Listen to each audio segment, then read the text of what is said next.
tonight, where it's your America. It doesn't belong to our government, it belongs to you. Know where we stand, know what we do. But tonight, we're not going to talk about politics. We're going to talk about a story that is very intriguing, of interest. Um, Probably a story that a lot of your younger folks have no clue about, or haven't done any research into their history. They may know, they may know a president and may know his name, but I don't think they know a lot about him. But this is going to be a great opportunity to talk to Fred Nicholas Shisheli. He's got a book out called JFK Jailed for Kennedy, and I couldn't do it justice. So I'm going to let him tell you all about it, and we'll have some questions along the way. But before we do that, I want you to watch this trailer, and we'll be right back.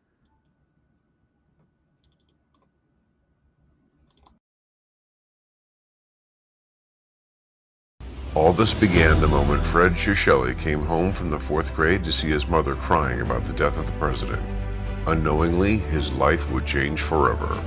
Meeting U.S. presidents, hobnobbing with movie stars, a visit to the Oval Office, Air Force One, and many more Hollywood and TV Kennedy productions called to use his famous iconic duplicate 1961 Lincoln.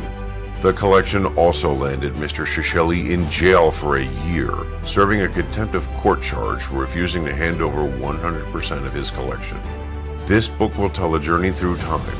Take a walk with him in his 60-year journey in the shadow of John F. Kennedy.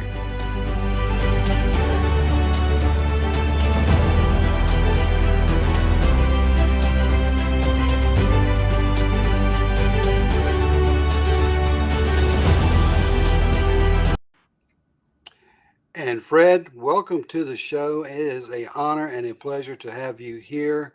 I've just been to the thought of this whole process, is amazing because I'm a big history buff. I love the history of the presidents. That's one of the things that I think kind of migrated me toward the politics of things. And you kind of tell a little story about when you started figuring out who John F. Kennedy was. And I remember, for me, it was Robert F. Kennedy that I remember the first time somebody got hurt really bad. I didn't understand it. I was pretty young. And at that time, I was 7 years old. And then he was assassinated. I had to figure out what the word assassinated was. And we talked about it in school. So for me, that was the kind of and the train ride. Remember the train ride? Yeah, The yeah, Bobby casket who Kennedy. just went over. Yeah.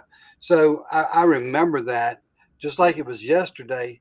While I didn't understand the grasp of everything back then, I knew something really bad had happened to him. And then, through learning about it in school and whatnot, of course, we were in elementary school. But the reality is it's always tragic of these things. But what we want to talk about tonight is your story. So feel free to. I'm gonna turn it over to you, and you can kind of explain it to because folks, just to let you know, I'm now just hearing the story myself. So I'm looking very much forward to this. So I'm gonna turn the stage over to you, Fred. Okay. I will tell you, when you played the introduction there, it still brings a tear to my eye. It's still very painful to know that someone threw you in jail because you said you can't have 100% of my collection. But starting from the beginning, very quickly, actually, I was in the 4th grade. We were studying U.S. presidents. We were on Kennedy that very day, that November 22nd. But on the 21st, I told my teacher, I'm going to meet him when I grow up.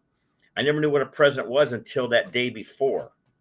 And no big deal. I was going to meet him. The next day, my principal walks in, Haley Billmeyer, and my teacher, Mrs. Reuter, and they start crying.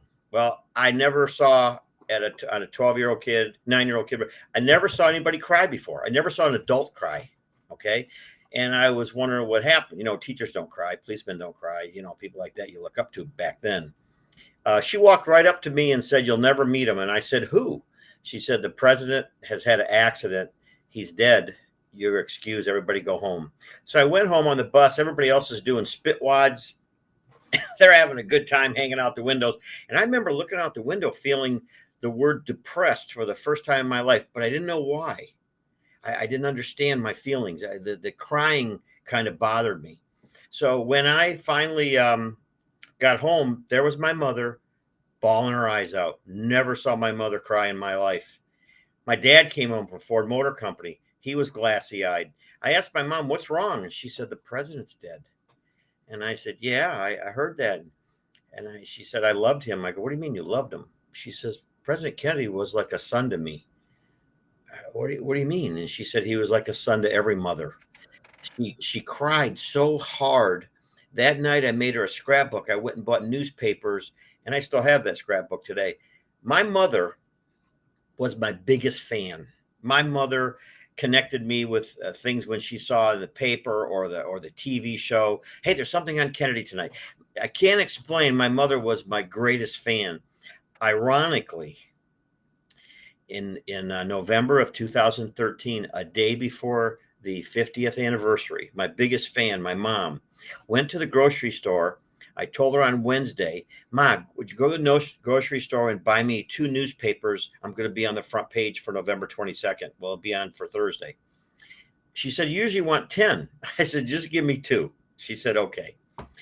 I'm in Dallas for the 50th anniversary. I get a call, and my mother had a stroke. She actually walked out the door and told the people before. She said, look at my son. He had the Kennedy car, made movies. He owned McDonald's. You know, my mother just bragged. And she said, this is the happiest day of my life. Not because I was in the paper. She had went to the Ford Motor Company picnic for wives. And she won the $5,000 thing in bingo when I was there for 3 months.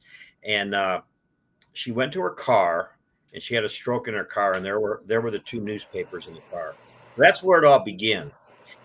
So for 60 years from this time, I have 10,000 items on Kennedy. I was married. I had a McDonald's restaurant at 26. I had 5 of them. I had a Domino's Pizza at 23. Ironically, when I met Tom Monahan, who's the founder of Domino's, he asked me, where'd you get $100,000 on this application? And I said, I don't have $100,000. And, this is 1977. And I said, that's my dad's money, but I had to get in here and talk to you. So he said to me, oh, so you lied? I said, no, I don't know what came, the chicken or the egg, the cart or the horse, what come first? And he kind of excused it. And he kind of laughed. And he goes, you have any money? I said, I'm a manager of McDonald's. I don't have any money. I got a baby on the way. I have 2 other ones already. He says, what do you do for fun? You play golf? And I go, no. He goes, you like the Detroit Lions? And I said, no. How about the Tigers? I'm from Detroit. And I said, no. He goes, what do you do for fun? What's your hobby? So my wife says, tell him. You're not going to believe what I'm going to tell you. I almost fell off my chair. I said, well, one day I'm going to build Kennedy's car. I'm going to have people remember him, not for his death, but for his life. That car went around the world. I'm going to have the largest collection of Kennedy memorabilia. I'm going to keep his memory around for my mom and for other people like my mom. And I said, I'm going to build a museum, and then I'm going to travel with it around the country. Well, guess what? Tom Monahan looks at me and says, I was in the Marines. And I said, yeah, I see the diploma behind you. He says, guess who bunked right next to me? Lee Harvey Oswald. Wow. He bought me he bought me my store. He financed my Domino's Pizza at 23. Wow. That's how it all started. Well, that's, what, because there was that bond, that connection of what, things happen sometimes. You go, wow, that you couldn't, if you would have tried to do that, that wouldn't have happened. Today, you're right about that. Yeah, but just that happenstance of running across something of that is just unbelievable. Yeah, wow. I end up building a museum in Kissimmee. It didn't last long. It was tough to get people to come in there to compete against Disney World. Yeah. So I went on the road with it. I've traveled to 26 states. Over 3 million people have seen it, mainly in casinos and fairs. But casinos is a better venue. I get a whole broad range of people. But in 1997, it was time for me to get a divorce. And we split up the McDonald's and all the cash and everything was fine. And I said, well, what about my Kennedy collection? I don't want that. I said, okay. I moved from South Carolina, Spartanburg, South Carolina, where I had a couple more stores, moved back to Florida. All of a sudden, I got somebody at my door. and it's a process server. I said, who are you? And he said, well, I got you for, you got to be in court here for your Kennedy collection. So they pursued me with all kinds of depositions. Where's my collection? They wanted my collection. And I put them off for a couple years. I did everything I could not to answer that door, hide from them. I did everything I could.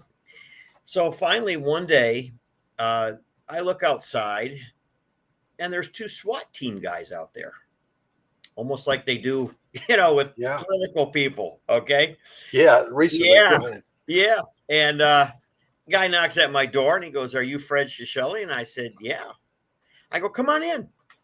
They come in. They said, they show me a piece of paper. They said, is this your wife? And I said, no, that's my daughter. He said, what's your daughter got a beef with you for? I said, what does it say? He says, it says you harassed her on the phone. That's why I called her a few days ago or a week ago, and I said whatever, and I gave her a birthday gift and some money, and she basically told me until you give mom that collection or another $225,000, don't talk to me anymore.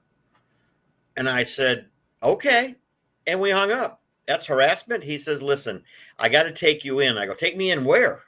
He said, I got to take you to jail. I go, for what? He says, well, you'll be out tomorrow. He goes, this is a bunch of crap.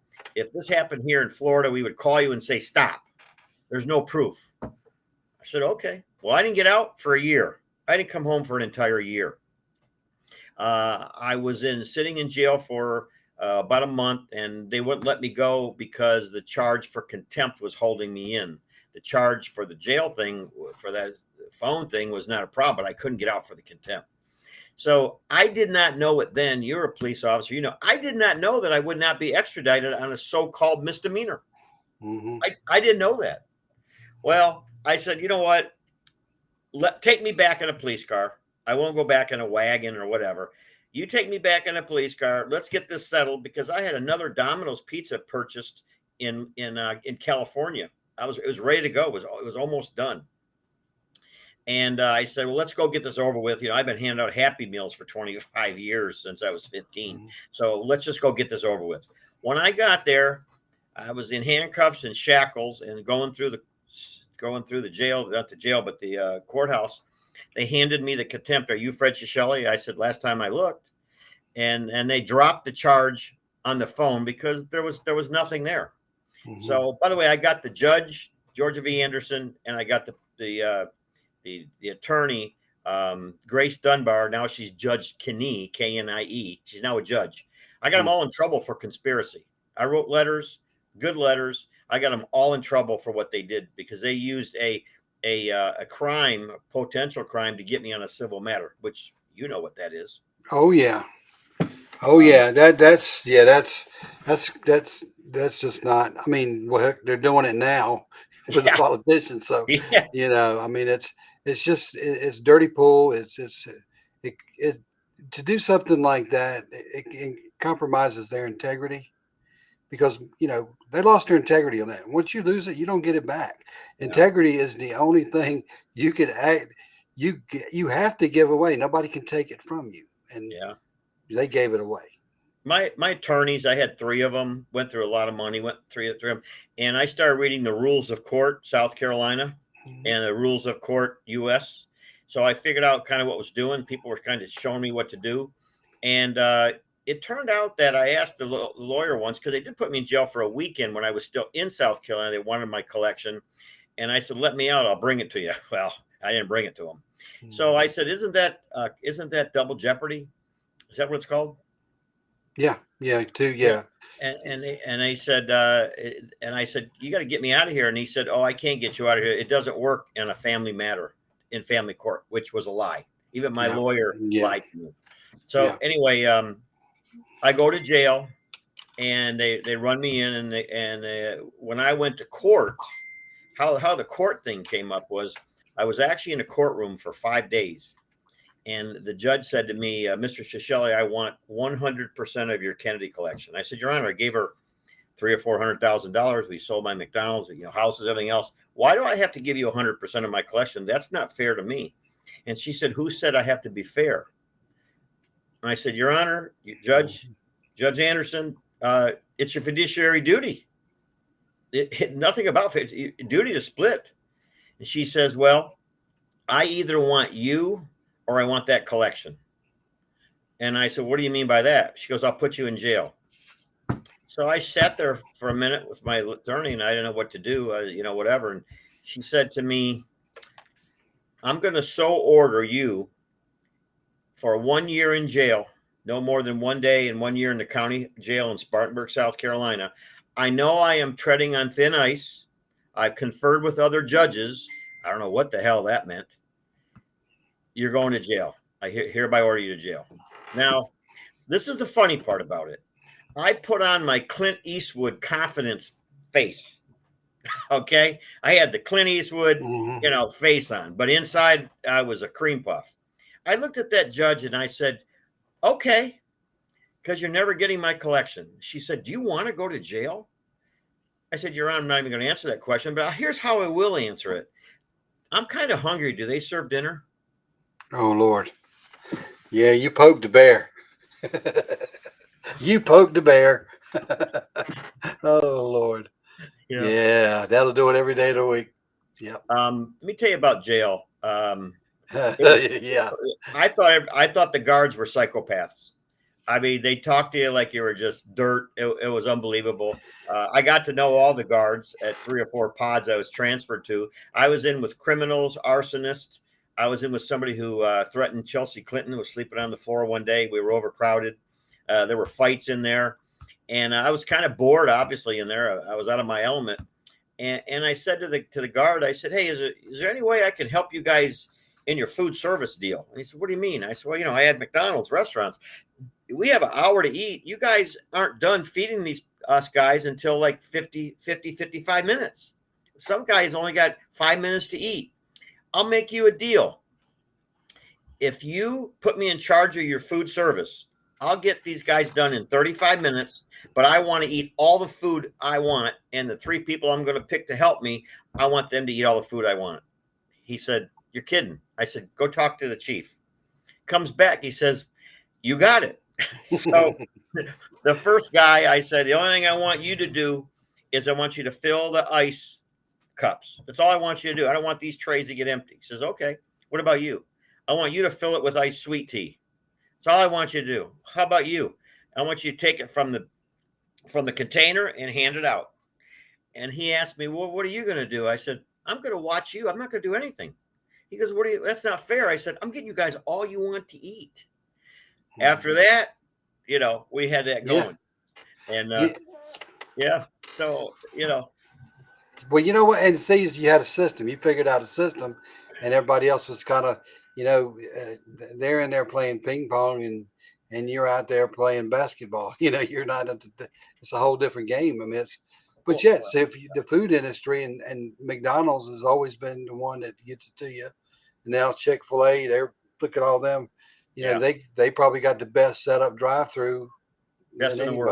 The world. Yeah, best in the world. Everybody will get through it quick.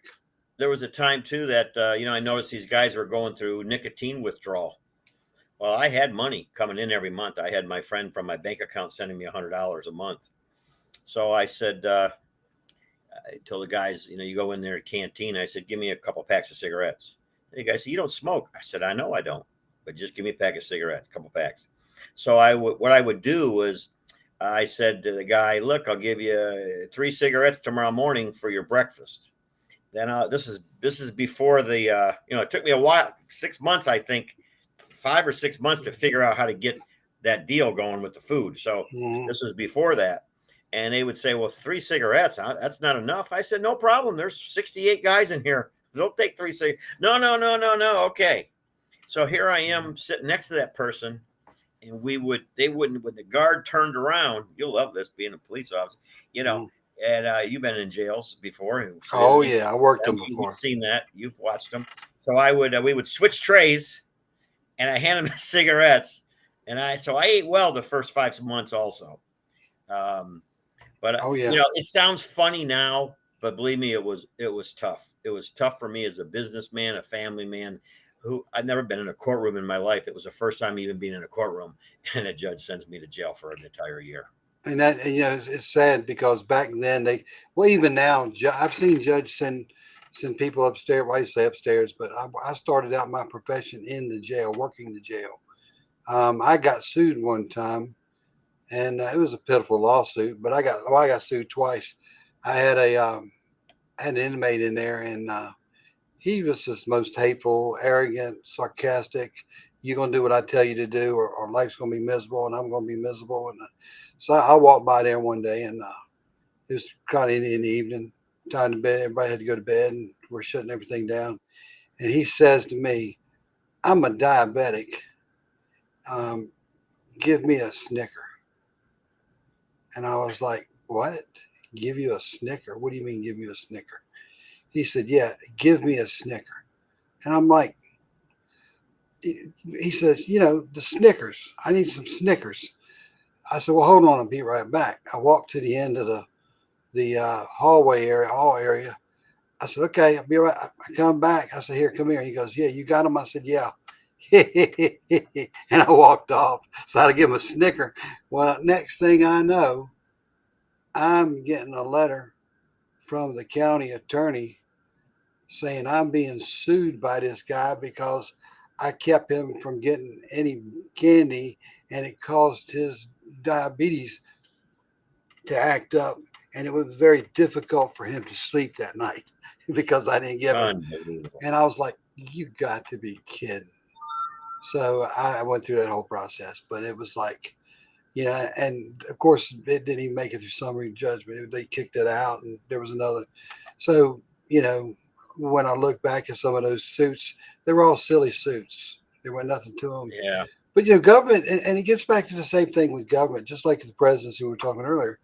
The government has a way to get involved in things. And I'm sure, as you travel through that with the Kennedy, and I guess you're it's not a Kennedy expose. It's like a little museum that you take with you and you put up. How long does it take you to set that thing up? It takes 38 man hours to set it up. It takes me 2 full days, 2 18-hour days, two people, because everything has to be hand placed one at a time in all the cases. There's four TV screens, all in his life, no assassination. The four videos were done for me by Don Webb out of Miami. He was a radio personality. We dubbed it in, we put music in. So it tells a story of his whole life, PT 109, the family, the Great Debate, September 23rd, 1960, with him and Richard Nixon. I've met so many great people. Even Kathleen Kennedy Townsend was in my Lac Flambeau, Wisconsin casino. She actually opened up the museum. When she walked through the night before, the guy who I was with, who I took everywhere with me, my famous assistant manager, Mike, he said, "Did you just see who walked through here?" And I said, "No." He goes, "Kathleen Kennedy." I didn't notice her. So I got a call about 5 minutes later from the tribal chief, because it was an Indian casino, Lac Flambeau, Wisconsin. He said, "Listen," he said, "we're going to do a ribbon cutting tomorrow with President Kennedy's niece, but she does not want to be photographed anywhere near that car."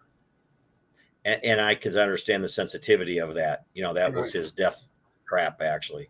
right. But yeah, it takes good to set it up. Let me just point this out: the book is really not about jail. Only the last chapter and the epilogue and the beginning. And the beginning, the forward, is actually written by Jim Lavelle, who was the detective who was handcuffed to Lee Harvey Oswald when Jack Ruby shot him. So I have a pretty famous guy doing the forward for me. But it's about making 11 Hollywood movies, meeting movie stars, and traveling the country. And a lot about McDonald's and Domino's, because it kind of fits in. Right. And you can see this thing behind me. This was in my McDonald's. I actually had a picture of Kennedy. I was at a McDonald's in Miami, so I had it put in the shadow box with arches put in it, and so I had the Kennedy McDonald's. Although today McDonald's does not do any more themes. You won't see a theme in a McDonald's anymore. They don't allow that. So they kind of went very generic, I guess. Yeah, unfortunately, everybody feels like they can't do and say what they want, and how um, society's just definitely changed. It used to be you see these commercials. You remember there was old commercials, the old Sinclair stations, Yeah, sure. the dinosaurs, and when you go get the blow up dinosaur when you go in there, and when you're a kid, it looks like this huge thing that barely fits in the back seat, but as you get Yeah. older, you find out it was probably about that big, and you blow it up, and there you are. Um, the green stamps that you pick at a service station for getting gas. Yeah, I I remember mean, that. Yep. you think back about all these promos, that used to go on. It was just, I remember one growing up. It was the Sunoco stations when they were doing the football player stamps, and you would put them in the books, and you would collect them, and you'd have every team would be listed out in this book, and it was a stamp, and you had to place that stamp in that, and the only way you could get it was to go to get gas at this certain group of gas stations, which was the Sun Oil Company, it was Sunoco, and those things take up. You don't see anything like that. Well, first of all, you don't see people No. servicing your car, and all that kind of stuff. We do have Yeah. we do have one close to here to where you pull up to the service station and the guy still comes out and gives you service. He fills your tank up. Oh You Lord. sit there Yeah. and he runs out. He doesn't want you to get out of the car and tells you to stay in your car. And he comes out and does your windshield and the whole bit. I mean, and he's the owner of the service station. So Well, you you probably remember in the early 80s when McDonald's was trying to get breakfast going. We gave away coffee mugs. Mhm. We gave away Bic razors for them to come in, how come in the early morning and get a Bic Mhm. razor. We had such great promotions at McDonald's to get that going. They don't do it anymore. It's just not done, Yeah. but Yeah. it was a different time in a different place. And uh, but Well, you had to work for your yeah, business back then. You couldn't just sit back and depend on everything be television, but you had to work for your business and you had to work to keep it. You know. yes, that's true. Yeah, you had to do that back. Today, a lot of it's driven by national advertising, Right. which basically they're all on the same page. All the promotions Right. are generic, and actually they're doing well. The average store today they're making more money today, average owner operator at McDonald's, Right. than they ever have been. Yep. What would now? So the car. Let's talk about the car. What did you have The to do to car, get that car like it is? well, there's two Right. cars. In the movie with Martin Sheen and Blair Brown, Mhm. 1983, you probably remember seeing it. It was NBC miniseries over a period of a couple nights. It was just called Kennedy, and they had they had his name on the screen, Kennedy, with blood on it. That was on TV, and Martin Sheen played Kennedy. When that was over, I called the prop master who built the car, and I said, "Where's this car? I want to buy it." He says, "I sold it to Kevin McDonald." I said, "Who's he?" He goes, "Some collector of a Lincoln. He wants to rebuild Kennedy's car." So I said, "Well, can you make me a car?" So he made me a car. He made me a pretty good copy of Kennedy's Mhm. car, and it was about $30,000 back then. Not bad. It's $30,000. This is 1983. Okay, this is 1983, um, and it was okay. I did parades with it with the local sheriff Nick Navarro, very I famous remember him. Cuban sheriff down here, very famous guy. I did a lot of parades with Sheriff Nick, and one day someone called me and said, "Your car's for sale." And I said, "No, it's not." He goes, "It's in Hemmings Motor News." I said, "No way." I looked at it and I said, "That ain't my car. That car is perfect." So I found out who he was. I got on a plane and I flew to New Jersey. And when I saw that car pulled out of that funeral home, because that's where he kept it, 21 feet long, I said, "Why are you selling this car?" He says, "I don't know what to do with it." "Well, you built it." He said, "Yeah, but the unique thing is Kevin McDonald built that car from the same blueprints from Hess and Eisenhart out of Cincinnati, Ohio. He got to know Bill Hess, and Bill Hess gave him a copy of the plans. And he's the only one in the world that Right. has a copy of the plans of the car. Only one in the world. I bought the car from him. Took me a year to pay it off. I borrowed some money from here and there. My dad, a friend of mine, sold the other car. It went and ended up going to Europe. And my other car right now is in Estonia, believe it or not. I don't know what it's doing in Estonia, but that's where my original car is. So I took this car. That's what I built my museum in Kissimmee called JFK Remembered. I made it 10 months and I went broke after 10 months at $125,000 in construction and glass and movies. I just couldn't compete. So I closed it up, and then I took all the artifacts, the cases, and I did a traveling museum. But the car, it is a big pull. I mean, the car is kind of the centerpiece. It is kind of eerie, actually, even when I look at it. It's kind of eerie. But I will tell you this: over the last 3 or 4 years, I drive down the street with that car. People don't even know what's going on. They're tailgating you. Some do. Some go crazy with with the cameras and everything else. But the car is it's a one of a kind. I would like to build the X100, the quick fix. Mhm. I like to build the 61 that Johnson used, which is the same car. Actually, they redid it, the black one. I kind of would like to do that. I'm kind of thinking about it. But So the original color, the one that Kennedy was in, what color was that one? it was a Kennedy blue. What a great story. They went to Kennedy and they said, we're painting your car black. And he said, I want it blue. Bring me 6 colors of blue. And Kennedy had a cigar in his mouth, and this is in the Oval Office, and he puts the 6 colors in front of him. And he says, this here. He says, go get me an executive order. He signs an executive order. No cars to be painted this color. This is Kennedy blue. That's fun. And that executive order, stuck. The closest you can get to this color, I'll tell you what's really close. It's very hard to tell the difference, to me even. But I do have the paint code if anybody wants That'd it. be interesting. Paint their truck that color. I do have it. Be happy to share it. It's 1984 Chrysler blue. It's all, I mean, it's close. Mhm. I kind of almost can't tell the difference, but I can. But the average person will not be able to tell the difference. Kennedy blue. But painted it blue. Great story. What happened when they went and redid the car? It was returned to President Johnson. It pulled up in the south portico of the White House. Johnson stepped out. He looks at the car, and his favorite word was "goddamn." That was Johnson. That was his 2 favorite Yeah, I words. remember that. He said, "Get that goddamn car out of here and paint it black." And they listened to the car. Went, get me my car, boys. Get me my car. And they went back and painted it black. And ironically, which is very a sick story, Johnson invited Bobby Kennedy, and there's pictures if you Google it. Bobby Kennedy and Jackie Kennedy sat in the back of that car.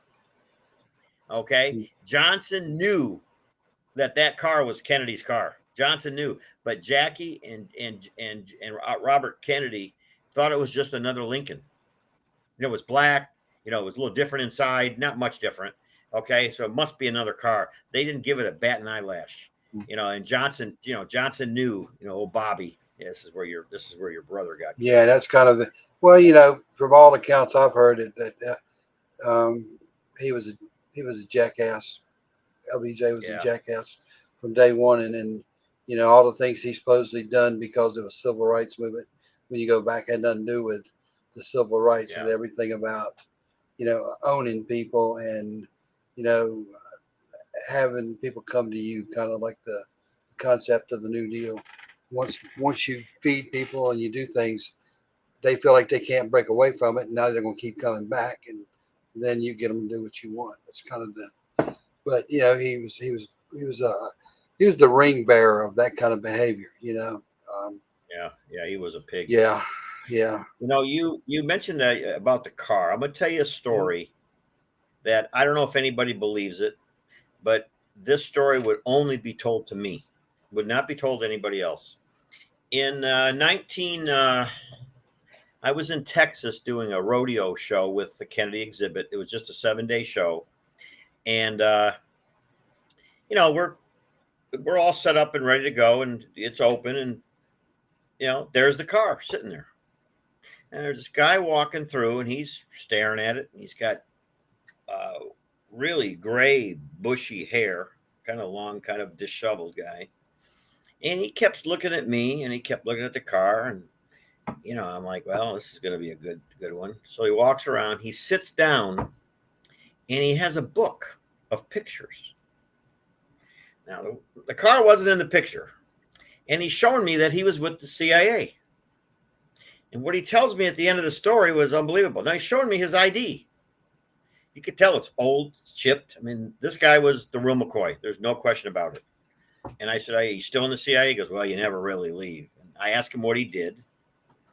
He was an analyst or something. I said, okay. He says, that's not the real car. And I said, well, I know that. He goes, yeah, we got the real car in Quantico. I laughed. My son's sitting next to me. And Dennis is sitting on the other side, my other traveling buddy. And I go, what do you mean a car's sitting in Quantico? He said, we have that car in Quantico in a room. It's locked. And I've been in the room and I've seen the car. And I said, impossible. They rebuilt the car. Ferguson drove it to Vaughn Ferguson, the head of Ford Motor Company, head of the Secret Service car. He was the liaison between the Secret Service.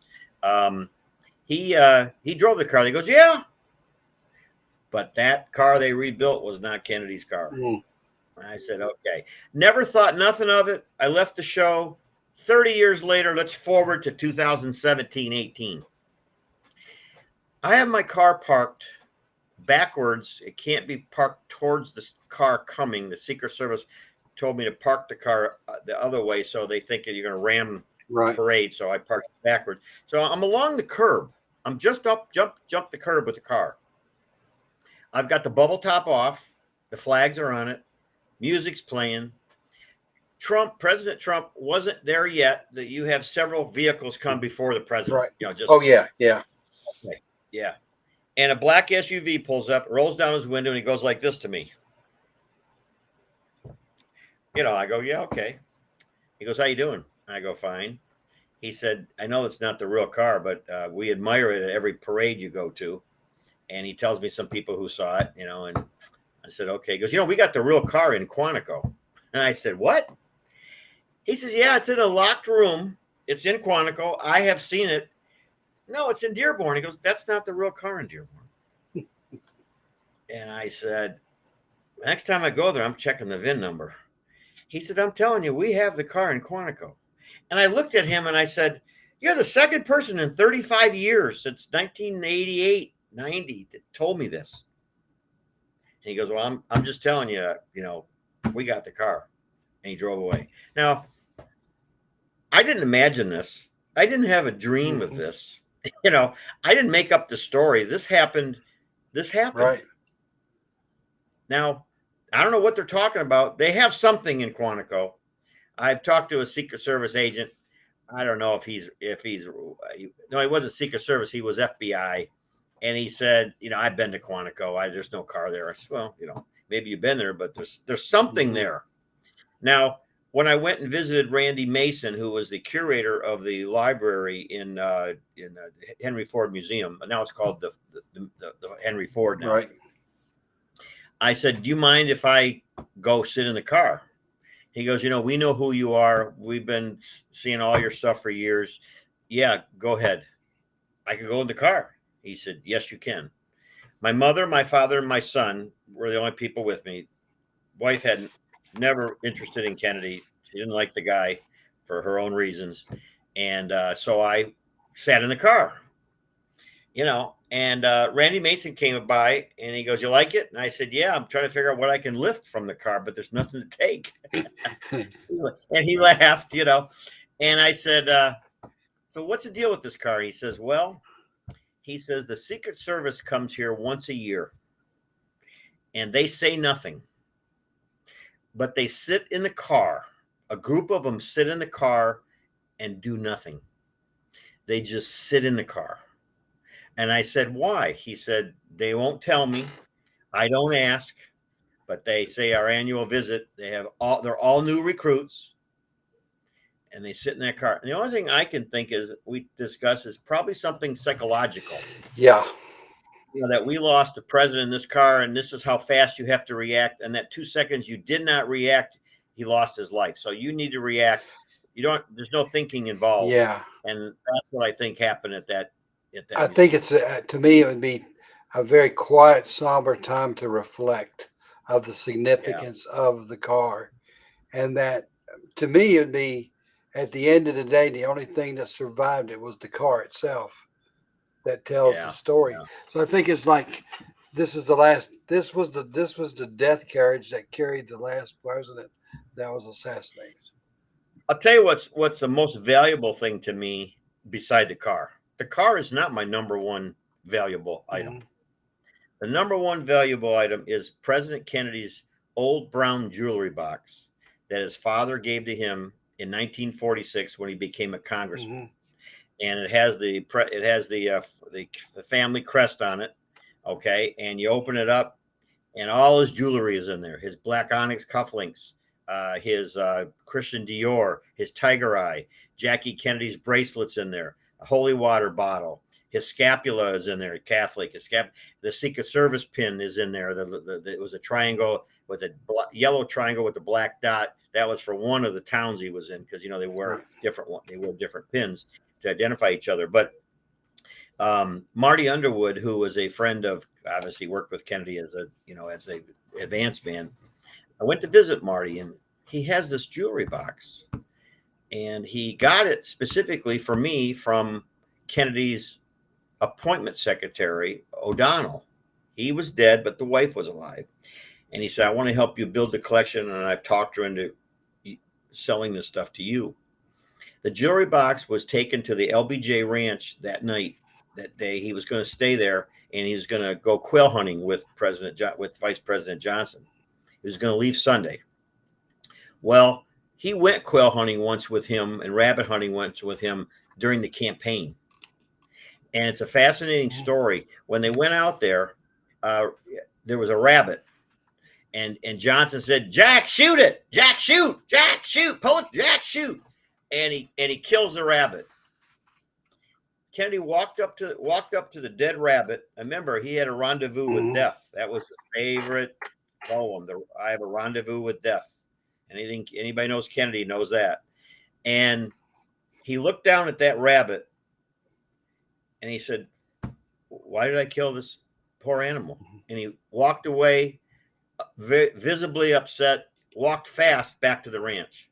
So I from his people that I've spoken to, who told me he wasn't going to shoot any damn thing with Lyndon Johnson. He'll go carry a gun, but he's going to let Johnson do all the killing.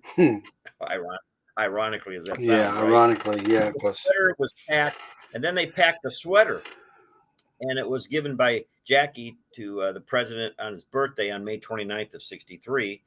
Here at Camp David, but I'm not sure if it was Camp David or if it was the White House because there was two different parties. But so there's no pictures of the sweater with him on it. But Dave Powers sent me a note and said this was Kennedy's sweater and this was Kennedy's jewelry box. But the jewelry box and the sweater together, to me, are more valuable monetary wise than the car. So along the way, have you ever been able to pick up John F. Kennedy's signature? I have 3 or 4 of his signatures. I was in a bookstore in North Carolina. I think it was Hendersonville. Is that in North Carolina? That's in the mountains. Yes, that's where the apple orchards are really big. Oh, you'll love this. I was in Hendersonville, and there was a middle of nowhere. There's a record store in the middle of nowhere, and I walked in. There's records everywhere, and I see Kennedy in the East Room of the White House with Pablo Casal, the famous celloist from Spain, on a record album. I said, hey, how much you want for this record album? He said $100. I said, okay, and I bought it. I got back to my car.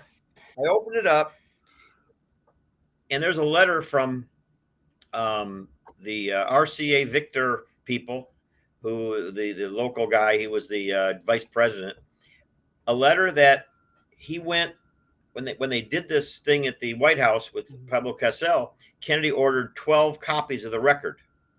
So he made 13. So when he went back to the White House to give Kennedy the records, he said, is it to Pamela Tenure, which was the secretary of Kennedy at the time, before Jackie stole her because there was hanky-panky going on, she thought. Probably was. More than likely. And Yeah, yeah. So she says, yeah. She goes, matter of fact, the president's here and the first lady's over here too. So he signs the front of the record, and she signs it underneath him. So so, and there's a letter in there talking about it's signed by the record guy. It's everything there, and it's all inside this record jacket. So I walk back in and I go, hey, did you ever see this letter inside here? And he reads it and he goes, no. I go, look, they signed this. And he wanted to buy it back. And I said no. So I got two great Yeah, signatures that's yeah. on the record. Yeah, Yeah. it's amazing what that because I like to collect signatures and do the signatures. I got a Gerald Ford signed baseball bat, and probably worth about $150. Well, I mean, I wrote the White House when I went to the Kennedy Library for the opening in October 1979. I was a guest of David Mhm. Powers, Kennedy's best friend. And he said, nobody's going to this thing except if you were a donor or you knew Kennedy or you're in administration. He goes, it's very special. I'm going to send you a hand invitation because he says, you're Kennedy's biggest fan. That was a big Oh thrill to yeah, hear from Dave Powers. Okay. So I go there and, I meet Jackie Kennedy that day. I met John Jr., Caroline, Ted Kennedy. I met them all, yeah. and it was something else going to that Kennedy Library that day. And And I was there opening and day. seeing for you, what I notice and what I can gather is, to you is something that you enjoy. It's a labor of love. It has nothing to do with politics. No No, politics not really. involved. The fact is, we talk about Kennedy and his time and his tenure and what would he be today if he was here, that kind of thing. And people they were more fiscal responsible back there about things. So that I think the differences in parties were not as big as they are now. Put it that way. Um, Yeah. you know, but being able to go back into a time, a moment in history, you know, um, to me, being a law enforcement officer, one of the things that I did, and I did some time back, when I first, when we first went to Memphis, um, I'm a big Elvis fan. My wife is too, and that was all good. But we went to the Lorraine Hotel where Martin Luther King was assassinated, and I thought, well, yeah, it'd be pretty cool to go there. Well, we got there, and then, so I start looking at the hotel. I look back at the room where James Earl Ray, was supposed to have been where he fired his shot. And I could not believe how close that shot was to the hotel. And in your Oh, mind, you think it's a great shot. It was a marksman. You had to be this. But when you looked at it, it was probably, I didn't measure it off, but it didn't look like it was more than 50 yards. oh, It wasn't like it was so far away and you were going to have to be this great marksman or sharpshooter to make the shot. So then I'd automatically being a cop, I thought, well, you know what? I retired from the sheriff's office for 30, with almost 35 years. But then when I looked at this, I just in my mind, I kept playing things over. If he was standing there, people were on the balcony here, he was there, he came over here. So, we have this thing that we go, okay, I'm replaying this. And I'm thinking about it and I'm thinking, okay, how would he have gotten shot? When you're thinking, well, back then, Martin Luther King had friends. He didn't have mm-hmm, bodyguards. He mm-hmm. had friends protecting him, but he didn't have real bodyguards and things of that nature.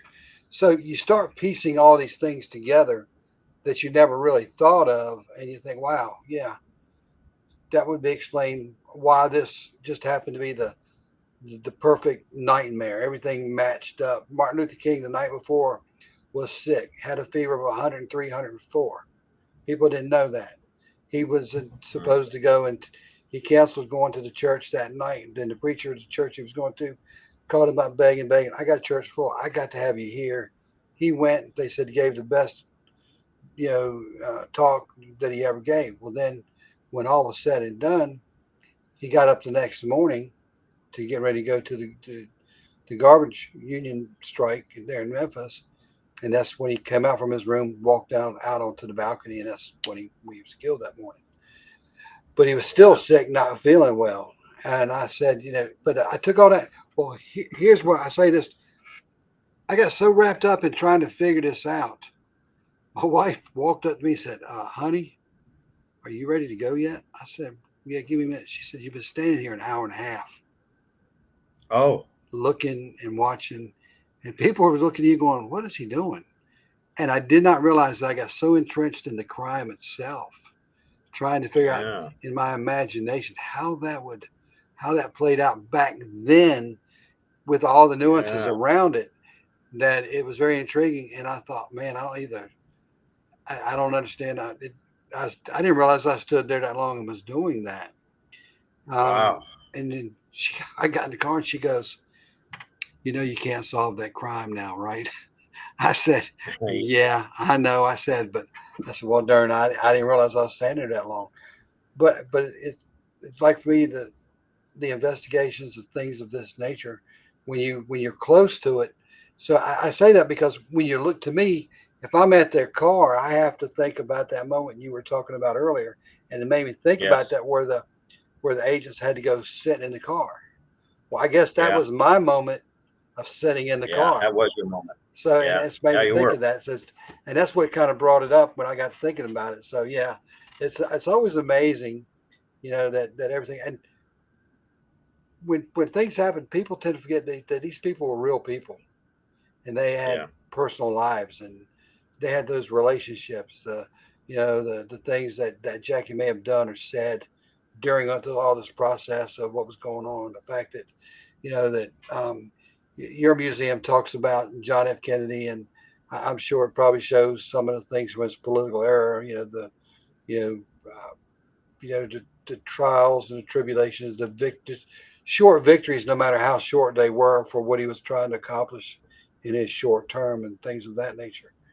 Um, but when you talk about, you walk into an area, you walk into a museum, and you see all this stuff, and it's like, wow, hmm to see that. Well, I think, and I believe that, see, people like you have a spirit in you. There's a certain spirit, and then it's kind of a fine line between a passion and a spirit. So you got caught in that kind of a Mm-hmm. trance, and I could compare you to a little old lady in Jacksonville, Florida, many years ago, when in the very primitive days of my exhibit, and she walked around, and she took 2 hours. And my buddy and I were going, "How long has that lady been here?" He goes, almost two Mm-hmm. hours." She had a little purse. She's hunched over. Now she had the spirit and the passion like you did, but not everybody does. Not everybody sees Mm-hmm. history as interesting. They like, oh, that's really nice. Wow, wow, you got George Washington's teeth. Great, but they don't really. I'd be sitting there going, I'd be like frozen. Yeah, It's like, yeah. It's like, yeah, you got his freaking teeth. yeah, Okay, you get excited about it. yeah. You're like, you got his DNA. Yeah, yeah, yeah. I mean, your voice changes, your attitude Yeah. changes. Your oh my god, it's like you got his teeth. That's cool. Hey, what are you doing tomorrow for lunch? Okay. So anyway, Mm-hmm. this lady walks over to me, and I mean, this is like the people I've met. And she walks over to me. She finally gets done, and she looks up at me, and here's what she says. She looks up and she says, "When I die, I'm going to ask Jesus who killed my president." I mean, Yeah, shocking, shocking, yeah, and then, then I get the little kid coming in, 12, 13 years old. I mean, who knew about Herbert yeah. Hoover? This is Herbert Hoover time span to kids today. Right. Who cares, right? And I'll get them there, and they're asking me questions, and I'm, and it's just, and then I'll see a mother standing there with a little baby, trying to tell this baby about whatever, looking at the car, and I tap him on the shoulder, and I did this 4 million times, by the way. I said, "You want to get in the car?" "Oh, we can't get in that car." I said, "Of course you can. I own the car." "Oh, we can't get in that car." I go, give me your camera. Give me your thing." Put them in a car. I got photos of babies, their fathers, the look on their faces. To me, this is my passion. When you collect something, it ain't about the money. No, It's about the satisfaction you get of showing you this and see your react. That's the biggest thrill of a collector. It isn't about the money, no, you no. know. And and then the presidential podium. I have a mock-up of the podium, with the Shore microphone and the seal and the backdrop and everything and the flag. See, that would be classic to me. That would be so many Oh, photo ops. That's yeah. like, yeah. That gets more attention, and then they take their babies. It's always babies. They take their baby and they put the baby up like it's there, but the mother is holding the baby from behind it, and the father's taking the picture. And to me, I'm going, it's a memory. That kid's, that kid has that picture today. He's probably 20 years old and go, hey, where was this? Yeah. And who was it where for? was Yeah. I? Who was it for? Yeah. Yeah. And so the stories behind the people have been great. Unfortunately, over the last 3 years, I can't book this show. I don't know what it is. I advertise. If you go to my LinkedIn, I'm on LinkedIn. I advertise every single day. And that used to be my best, because my best place to get shows, because it's all professional. It's casino general managers. It's marketing people from around the country. It's fairs. It's my venue. Okay. Very, very tough today. I don't know if it's because these marketing people are 30 years old. Okay. I don't know if it's our politics of today, because we're so divided. I just don't know what it is. And this is the 60th anniversary. I should be busy. Yeah. And I was talking about this to somebody. It was funny because we were talking about the show for tonight. And I said, I'm really pumped about this because this is a me thing. This is the moment in the time of a history and a president and the life of a president, not just the death, but the life of a president. That whether you are a Democrat, whether you're a Republican, whatever you are, this president was assassinated on our own soil, which was supposed to be the safest place in the world, a free world. Yep. And we turned out at the time no better than when the guy went over there and shot Gandhi, when he went over and did it. Mm-hmm. And you look at the leaders that were assassinated over a period of time, but then you have to look at their life, because their life wasn't that. Unfortunately, their life was known by their death, but their life was so much bigger and so much greater, and things they may have or could have. You and I had that conversation briefly about what we think, what we heard, what we know, and all that. And I think that people are so entrenched with that part of it that if the youth of today saw the feature of an assassination, the president who was killed, and all the secrecy in the governments, all these things behind it, it would probably fill up the place, because they're not looking for history. Yeah. They're looking for instant gratification for the mind of the movie concept, that whole the 15-second interest. That's it. 15 and seconds. That's it. It's gone. And like, whereas for me, I look at the history of things, and a lot of people do it, and a lot of people just it's like when you meet somebody, your first impression is made in the first 5 to 7 seconds of that person. Right. Well, the Oliver Stone movie, he got really ridiculed for that. Even to this day, from what I understand, he can't make a movie in this country. He's been blacklisted, okay, because of that. And whether he took his license of the theatrical license to do certain things or say certain things or whatever, I don't really care about that, because look what it did. That brought the whole assassination to a tipping point. Yeah. His movie. So and every movie the car is made, even the movie called The Lost Bullet, which is by the researcher. They got bad reviews. Okay, and then JFK, Inside the Target Car, Discovery Channel.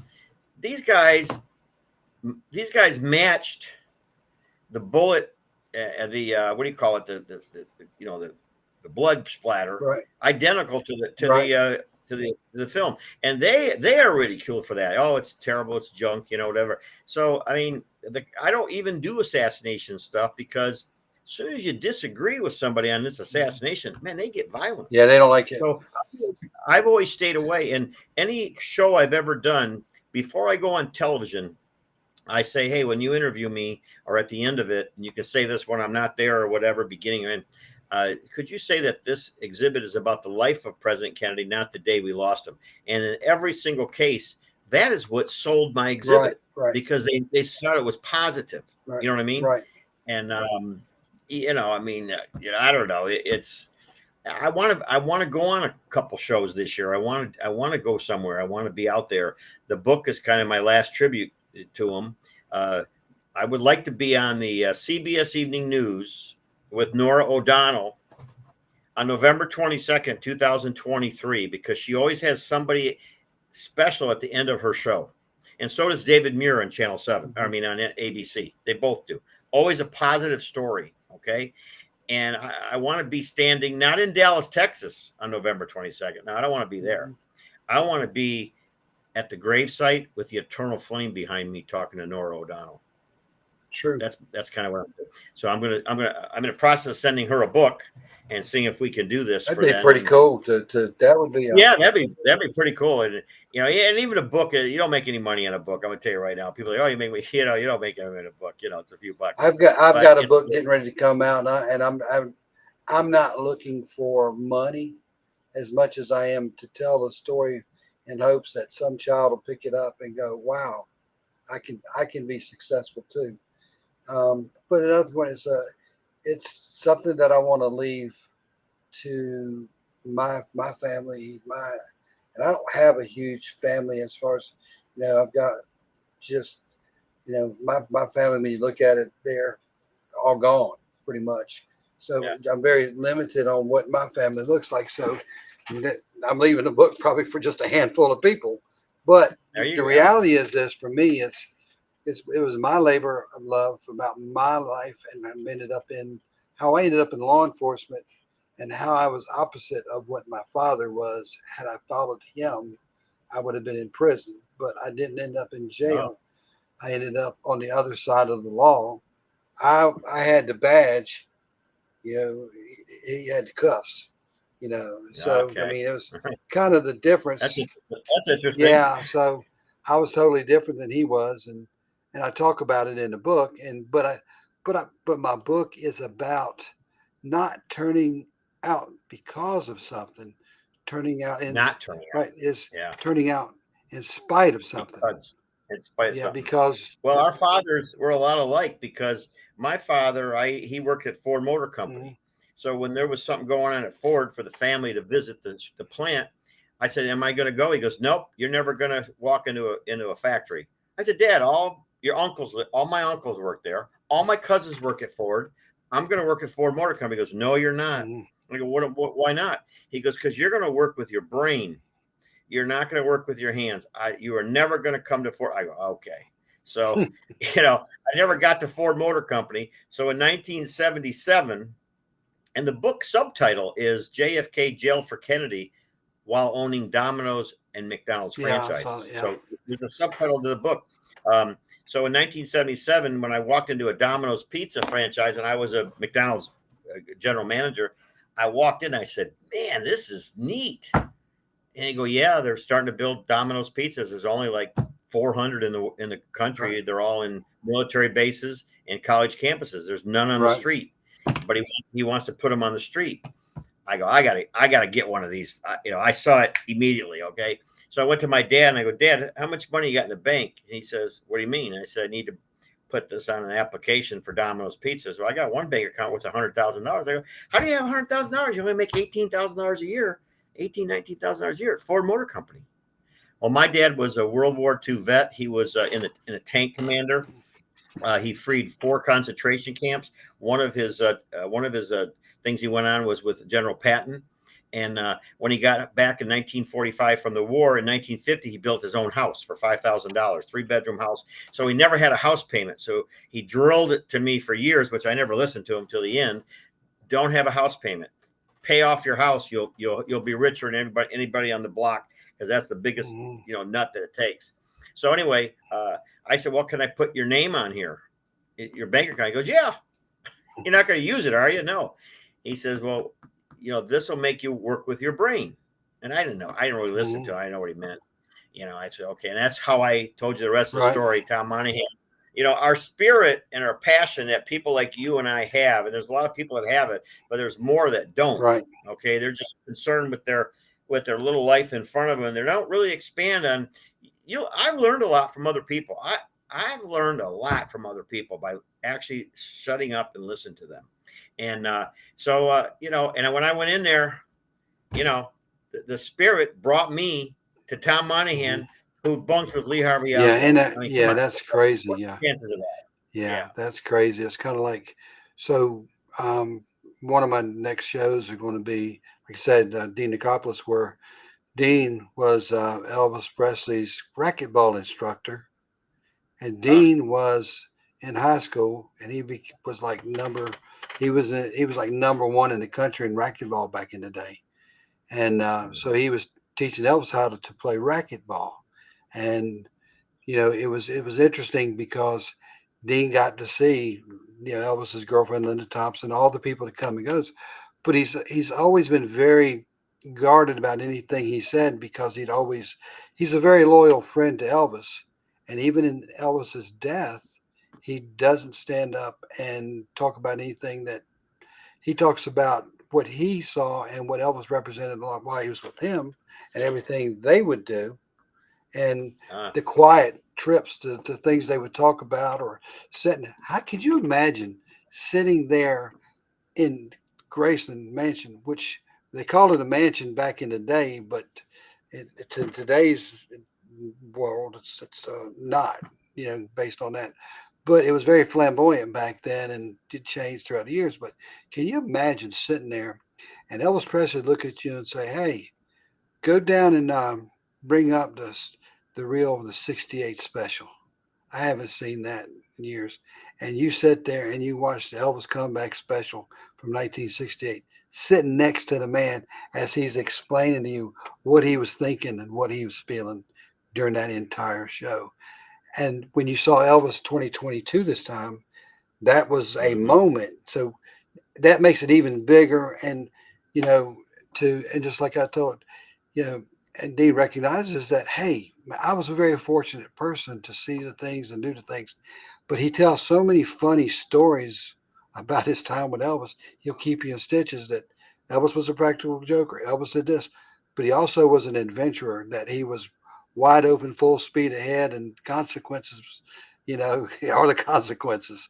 And they always Yeah. were worried about something he may do that would hurt himself or things like that. And so because he was just wide open on things, it was either stop or full throttle speed ahead. And so when you're around all this, and then could you imagine? One of the stories, and it makes me think, is one of the stories about John F. Kennedy used to write notes when he was in the bathroom, and he used to Mhm. do it on the toilet paper, and he'd give it to a Mhm. secretary and say, "Here." And the story was, "Well, what do you want?" But then she got to where she expected it to come out on the rolls of toilet paper, notes for the day or things to cover that he got out of the newspaper or something. Yeah. Well, he was when he was on Air Force One flying to Dallas. They handed him a Dallas newspaper and the insert, which was "wanted for treason" poster. Remember? And they had a front profile and a side profile and said he was a communist, just like they do today. And they said he was married before and wanted for treason, John F. Kennedy. So the plane's basically landing and it's taxiing. And Kennedy was drawing sailboats. And I used to own those sailboats, but they were stolen. Mm, And he drove sailboats on Air Force, well, stolen from the right, X. Only thing I don't have is those sailboats. And it was sailboats. He drew a sailboat, always drew sailboats anyway. right. And he drew sailboats going off a cliff. Then he took another piece of paper from Air Force One, board Air Force One stationary, and he drew sailboats again going off a cliff. And he wrote the word Dallas, and he wrote big word no. He did an exclamation mark, and he broke the lead. And he's looking at this poster, Mm-hmm. and he takes it and he crumbles them up. He stands up. He throws it on the floor of the plane. He's walking off the plane, and he remarked, "We're headed into nut country now." Evelyn Lincoln said, "I picked up those papers, and I put them put them in his briefcase. She kept them. Mhm. And that's where I got those two news. That's where I paid $15,000 for these two pieces of paper, all beautiful shadow box authenticity book with it, which I still have the authenticity book. But when I got, partly when I got during this divorce situation, she came in one day and stole them. Mm. And I haven't talked to anybody since, but that was a heck of a piece of thing, Yeah. with him doing that, it was. Yeah, it does. It's kind of like you have something there, and like I said, I collect different things. I got a autograph, a photo of Ronald Reagan with a blue, blue on a felt pen where it says he signed it, Ronald Reagan on it, and it has the flag behind him and all that. Now, so it's, oh, what's that worth? I know about what it's worth, but I don't really care what it's worth. It's not something that I'm. Yeah. I know where I am. I know what I'm going to do with it. I know who's going to get it, and it means more to me to give it to this one person that I know. Yeah. And I'll tell you when we go off there who's going to get it, and I'll tell you why they're going to get it. But this person has no clue. He's getting it. Yeah, that's great. That's the best surprise. Yeah, he has no clue. You mentioned Gerald Ford. He came to Coral Springs, and he was in one of these trailers that opened up like a kind of a Pepsi trailer, you see, whatever. And he's standing there, and my son always went with me in all this stuff. Okay, the daughter, nobody wanted anything to do with it. And but by the way, there's 260 pictures in the book, 260 pictures, and we walk up, and I go, "This is President Ford. He was president." And my son says, "President of what?" Oh, Lord. And Ford started laughing so hard. Probably the only time I didn't have a camera. Oh, wow. Because I have a camera. Probably the only time I didn't have a camera. If I did have a camera, I can't locate the pictures. And then Jimmy Carter, this is in the book. And Jimmy Carter, when he did the library speech in 1979, I wrote a letter and I said, "Dear President Carter, I see that you read the speech at the Kennedy Library in October 1979. I was wondering if you can give me a copy of that speech and sign it over to me with your full name and my full name." I get the standard no back. I sent him another letter. I said, "Look, I'll maybe ask you again." End up sending him 7 letters, 21 phone calls to the White House. 21 phone calls to the White House trying to speak to the correspondence director. I'm at my Domino's Pizza 1977, 1978, whenever he was president, and my wife calls me. And she says, "The White House just called for you." I said, "What do they want?" She goes, "They want to know where you were and what your phone number is." And I said, "I wonder how they got our phone number." Oh, yeah. There you go. Yeah, duh. How did Jimmy? So a guy named Stephen Shube, I still remember his name. God gave me a brain for remembering stuff. Thank God. Hope it stays. And hello, Domino's Pizza. I'm going to talk to Fred Shisheli. This is him. This is Stephen Shube from the White House, presidential correspondent. I'm an assistant to President Carter. And I said, he goes, 21 phone calls to the White House. What exactly do you want? And I said, "Look, you're right. I called 21 times to the White House. I documented that I called 21 times. I sent you a letter that I called 21 times. Why can't I get a copy of that speech to Fred Shisheli? Best wishes." I'm not going to tell him what to say. Okay. Jimmy Carter. And he goes, "Is that all you want?" And I said, yeah. Yeah. That's all I want. And buddy, it was there on special delivery in 3 days. Yeah. Isn't that great? That's in the exhibit. I don't know if I'm as persistent as a person I am today as I was back then. I think I was more. But, Reagan sent me jelly beans. And people ask me, "Where's the jelly beans in the exhibit?" I go, I did. I ate them. Yeah. You don't want that exhibit. Yeah. It's And, wow. Roba Downey, who did A Woman Named Jackie, sent me a beautiful letter back. I have a copy of the pink dress that Jackie wore and a copy of Kennedy's suit. And I got from a movie company I bribed him. I said, you guys got to sell me these suits. And the production guy is called Ruby. It was Ruby with Danny Aiello. Mhm. And I said, you got to sell me those suits. I need all these flags. I need that presidential seal. I need the State Department flag, the Justice Department flag. They're all oversized. They're all stitched. They're all government, right? He says, I can't sell you these flags and these suits. And I said, you don't understand. I got to have them. These are going to look great in my exhibit one day. I got to have this. He says, I can't. I said, look, I'm not going to take no for an answer. Okay. I got to have these.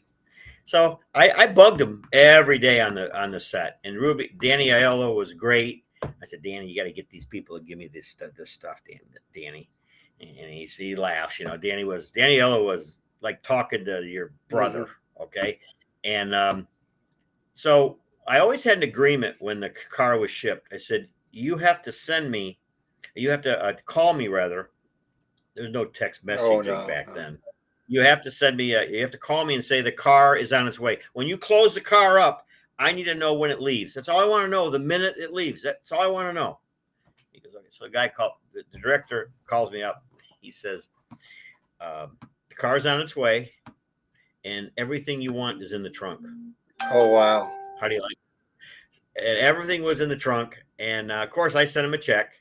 And it's a focus of my show. I mean, people love to look at that. Pink suit. I mean, so every movie I did after that, Roma Downey and The Lost Bullet and JFK Inside a Target Car, with the two local actors. Okay, Mark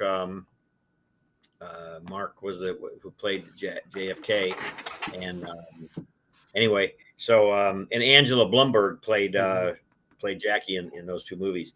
And I said, you guys got the car. Did you want the suits? They go, you have the suits? I go, yeah, I got them. Well, how much do you want for that? I go, no, it's priced and you can have it. It goes with the car. And they're going, man, we hit the jackpot, And I said, don't have them dry cleaned. I don't want them touched.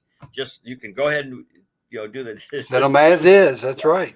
Yeah. Wow. I had more fun on the movie sets. It was. I've had Secret Service agents who knew Kennedy. I'll think of his name in a minute. He gave me a lighter. Mm-hmm. Walt somebody. He gave me a lighter, and on the lighter it said, here's what it said. It said JFK, JBK, 12/25/62. It was a gift from the president and the first lady to the Secret Service agents. He's giving me a lighter that Kennedy's gave to him. Yeah, that's I can't find it. I have a letter opener from the White House that has LBJ's initials on it. A letter opener. Oh, letter opener. And they said, well, it was actually used in. It's white. No, this was gold. This was a gold one. The handle is gold? The handle was gold. The whole, that was the one that I got. The whole, and I can't find it. I had it years ago, and I'm thinking, oh, somebody had stole that thing. You'll find it. But I have some of those, but not gold. Yeah, this one, and when I say it's gold, it's a dull gold. It wasn't a shiny gold. Oh. It's very dull gold. And I asked the guy, I said, where did this come from? He said, that came out of, supposed to have been LBJ's personal letter opener, because any of it would have taken off.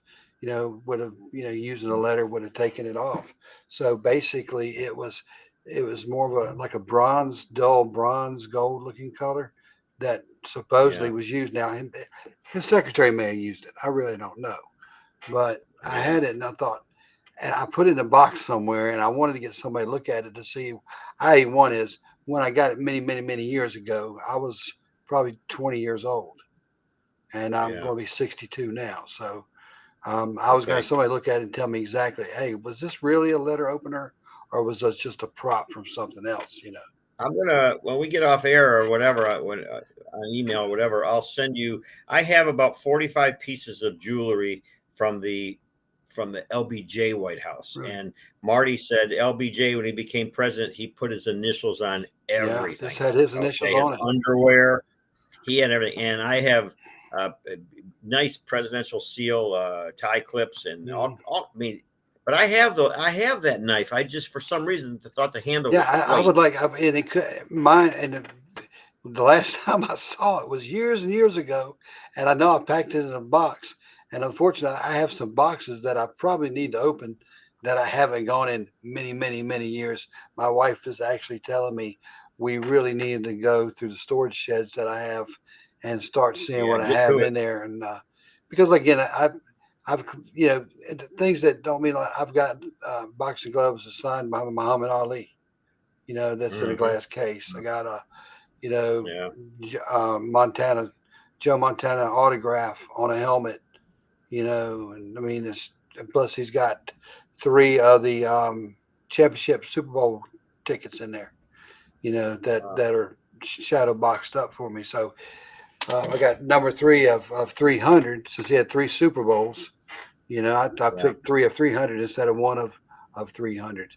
And everybody says, well, why did you take the number three when I said, well, it's three Super Bowls. He got three Super yeah, Bowl yeah. rings, the three tick, everything else. And I said, well, three of 300. Why not do the threes? They were running into three. One might be more valuable, but three of three kind of matches. So I think when you're a collector, someone once said, "Stuff finds you. yeah. You don't find it; it finds you." I was watching TV in 1980s down here in South Florida, and I see a commercial for green. This is in the book Grecian Formula 44, and it has this is the barber of the presidents, and there he is with Johnson, Kennedy, Nixon. What's his name from the Justice Department? Everybody you can imagine was getting his hair cut with Stephen Martini, and he's in Boca Raton, Florida now. You got to be kidding me. So he cuts prominent men's hair at the Boca Raton Hotel and Club. So I call him up and I said, Mr. Martini, I tell him my name. I tell him what I do. I was wondering if I can get a haircut from you since you cut President Kennedy's hair. I go, but I'm not prominent. Here's what he says. Italian guy, old Italian guy. He says to me, well, that's okay. I'll make an exception for you. Okay. Yeah. So I go into his office and his wife Ann is there, and Ann cut everybody at the State Department's here. He had 7 barbershops throughout Washington D.C. or more. So he had one at the Capitol.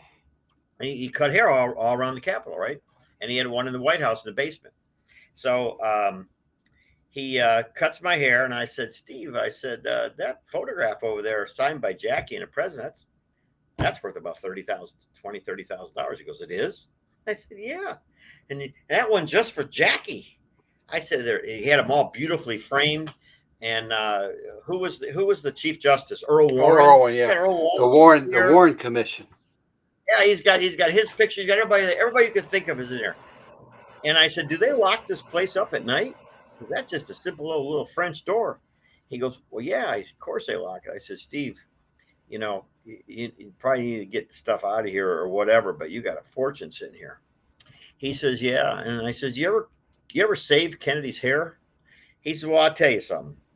He says, the president would get his hair cut. And then as the president left, the Secret Service would open the door and go, now, Steve, make sure you burn that hair. And Steve would go, yeah. Get out of here. Yeah. He said, but my mother told me, he said, if you listen to everything everybody told you to do in your life, you're never going to be successful. I mean, typical great Italian, advice, right? It sounds like somebody's mother, right? So he goes, and I go, you have his hair? He goes, I got a lot of his hair. You want some for your collection? I said, yes. He says, next time you come back or just call me, I'll get you a big bunch of his hair. I said, okay. So a couple weeks later, Steve died. I missed out on his hair. I did know Ian, but I felt funny about asking for her something that he tried. I did tell her, Steve promised me some hair, and I just never followed up on it. It's just things you just don't do because you just don't do. You're like, damn it. Yeah, I don't do. I don't regret it. And I'll tell you something about Jim Lavelle, the guy handcuffed to Lee Harvey Oswald. We became very, very good friends. Visited him many, many times, and I don't know why today I wouldn't do this. That today I'd be totally opposite, 180 degree. he says to me, he goes, you got a heck of a great exhibit on Kennedy. And how would you like my suit? I said, what suit? How would you like my suit and my hat that I wore when Oswald was shot? And you can show it at your museum. If you told me that today, I'd say, well, I would love that, Yeah. Mr. Lavelle, Jim Lavelle. Thank you. We're going to do this now. Oh yeah, my gosh, exactly. I'm going to do Heck it. yeah. Hey, and I'll tell you why I didn't take it. And it's sitting at a museum in Dallas now. It's like, it's not about the money. I said, Jim, I can't take that from you. He goes, why? I know it's in good hands. And I said, yeah, I can't take that for you. Don't you have a daughter? He goes, yeah. Don't she want it? Nah, she don't want it. She don't want it. Yeah. That good Southern drawl. I said, Jim, it probably belongs in a museum. Well, you got a museum. Yeah, I do got a museum. I said, I can't take it. I think you should give that. Well, he loaned it to the 6th floor museum. It's there. You've probably seen pictures of it. He's got it on a mannequin, whatever. It's there. And when he died, it wasn't gifted to those people. It's only on loan. Right. I got a feeling that the daughter gave it to the museum. More than likely. I was offered a suit, but you're a collector. Certain things that I wish I'd have taken it now. Yeah, I mean, and I've got things that I look back and I wonder how. I think one of the gems that I have is, I've got an autographed signed picture. It's, it's like I want to say, and it goes to how much I keep up with it, a 16 by 20 that Kobe Bryant signed with a silver pen right underneath him when he was jumping up one of the shots, putting in there. And that's in a frame and it's set and it's, and I'm sure that probably would go for quite a big amount. And it probably would have went big right after the helicopter crash. But I look at it and it's just a piece that I'm like, well, that's just something one day. Or one of the things I got that's kind of unique is I'm not a big Green Bay Packer fan, but I have a shadow box with photos and championships and Super Bowl tickets, and it's got Bart Starr, has Aaron Johnson, Brett Favre, and Aaron Rodgers on it, all the way across from when they played in the Super Bowls when they were. So, and I'm thinking, wow, that to have that, but it's all in one shadow box, and it's got signatures right up underneath of it that are actual signatures. And I look at that and I thought, what is that worth? Well, it's worth quite a bit. Problem is at the moment I don't have them up displayed anywhere, but I have them locked up somewhere until I'm ready to put them up and where I want them. And when I get done, they're going to be those things that you can come in and see that they're there. But the only one's going to see them is your friends in the first place. Well, get them out on the walls. Drive some nails in there. Yeah, exactly. I was with Jim Lavelle one day, and he said to me in Texas, I want you to meet somebody. Mm-hmm. And I said, who is it? He goes, well, you're going to find out. We went to the Tower Club in Dallas, and the picture's in the book, but the picture's horrible because when we took the picture, they were standing in the back of the picture window was bright sunny. Well, you don't take a picture like that because their faces are gone, right? I should have said, let's get over here, but back then I got a camera that either was a box Polaroid camera or Kodak. Yeah, and I had to wait for it to be filmed. It wasn't like today, So anyway, he said, I want you to meet a woman. And she was sitting down, and she's tall, redhead, kind of still attractive. He goes, this is Madeline Brown. You ever heard the name? Madeline Brown? Yep. Madeline Brown was LBJ's mistress for 25 years. Yeah, there you go. I do remember that name. Madeline Brown had a baby that looked just like Lyndon Johnson. Right. He had big ears, a big nose, same facial structures, and he died of lymph node cancer as an adult, just exactly what Lyndon Johnson's mother died of. So whether that was hereditary, I don't know, but not a coincidence, probably. Madeline Brown came to all of the functions of Lyndon Johnson. Lady Bird was there. Lady Bird was very much aware of it. Okay. And because she's telling me all these stories, and she said, that, he loved me, and, Lady Bird basically looked the other way. I said, okay. So I get a picture of them and everything. She says she's going to write a book about her affair with Lyndon Johnson. I think it was called Texas in the Morning. And she said he had a pair of presidential boots, well, a pair of cowboy boots that had a presidential seal on it. And she was going to put them on the cover, but she didn't. Okay. Because I got the book, she didn't. Mhm. And let me just tell you a story about Lyndon Johnson's funeral and the three people that were there in the pouring rain after everybody else left. Right. Everybody else was gone. Right. Heavens opened up. It was a downpour. There was three people there who just couldn't leave him. One, it was Billy Graham. Right. It was John Connolly, who was a protege basically Right. of him, and it was Marty Underwood. And it's raining and raining and raining, and Billy Graham says, "Well, forgive me for using an expletive, but Lyndon's up there saying, 'You stupid ass people, you don't have enough sense to get out of the goddamn rain.'" Mhm. Because exactly, he said what Lyndon Johnson would say right now when he's up there, right? And a great story. Yeah. Lyndon, he was there. But I met Madeline Brown, and fascinating lady. Now it was time to read the will, and the will's going to be read, and Lady Bird's there at the will, obviously, and he's clipping off. This goes to this person. This goes to this person, and then he says this: "To my dear friend Madeline Brown, I bequest $20,000 a year for 20 years for her wonderful friendship." And Marty was there. He said Lady Bird didn't bat an eyelash. So, my collection has brought me Wow. with people, maybe not so famous people, some famous, but people who were there who looked Kennedy in the eye. I met Clint Hill, the Secret Service agent, and Ted Kennedy. Like I said, Jackie Kennedy looked her in the eye. I almost froze. And then I actually got to drive my limo through Dealey Plaza 91 times. No, Greer only drove it once. Mhm. I drove it 91 times, and here I am, everybody in full dress, costumes, cars, everything, and I'm reliving my hobby. Wow. How many people have relived their hobby? Yeah. It really is kind of fascinating. It really, really is. Yeah. It's always don't cool know. to be able to do something. Somebody asked me, said, "What would be your dream? What's your, what is your dream if you had your to do all, be all? What would you would do?" And I always look at them. I said, "I've done it."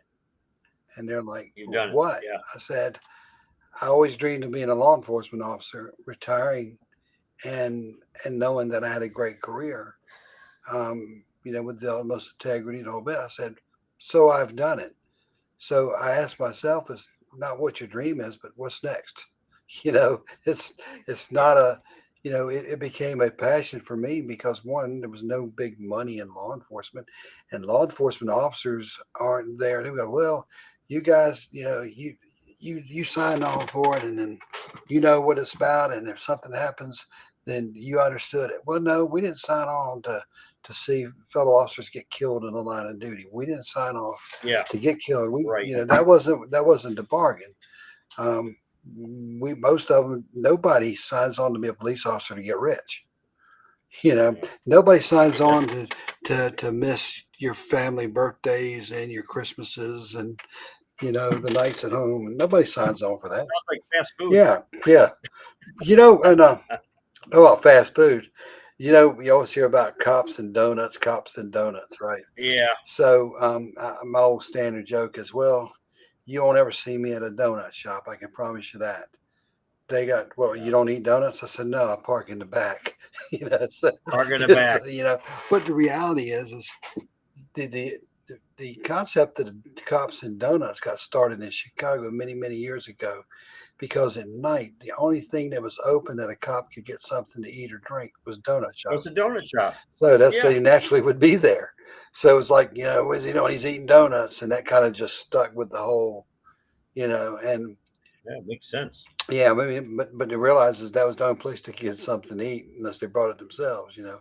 But like I said, I got into it because I wanted to do it. That's something I always wanted to do. I always wanted to be in the Army. I joined the Army. I always wanted to be a law Mm-hmm. enforcement officer. I became a law enforcement officer. Those Mm-hmm. were the two things that I always wanted to do. I watched the old black and white military movies, Audie Murphy, The Hell and Back.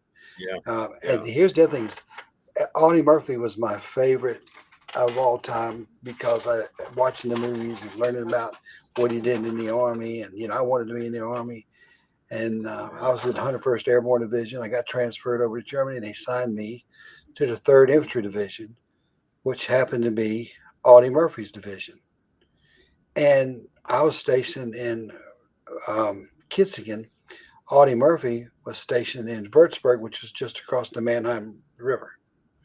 I guess it was the Mannheim. Was the Rhine? I don't know. It was the river. So now the Rhine River. You cross over and you go into there. And when you went in there, they had a little sign that said Audie Murphy. So they had a little sign that said Audie Oh, Murphy, where he stayed with billets. And you didn't think about it then, but nobody walked around with cameras like you said back then. You saw, oh wow, yeah, back cool. then. But I always thought how cool would it have been if I'd had a camera and took a picture at the sign where Audie Murphy, had stayed when he was in the You'll have to go back and do it. Yeah. Well, I don't know that it's even Yeah. there now. I don't. You can probably Yeah, find it. You mentioned that you did everything you wanted to do. Out of high school, I wanted to join the Navy. So I was basically going to the Navy. I told my owner operator, I'm joining the Navy. He goes, oh yeah, okay. And then when I went to that Domino's Pizza that night and got a pizza with a friend of mine, we were taking it back to our wives. When I walked in there, it was like music went off. It was the food franchise. Oh yeah.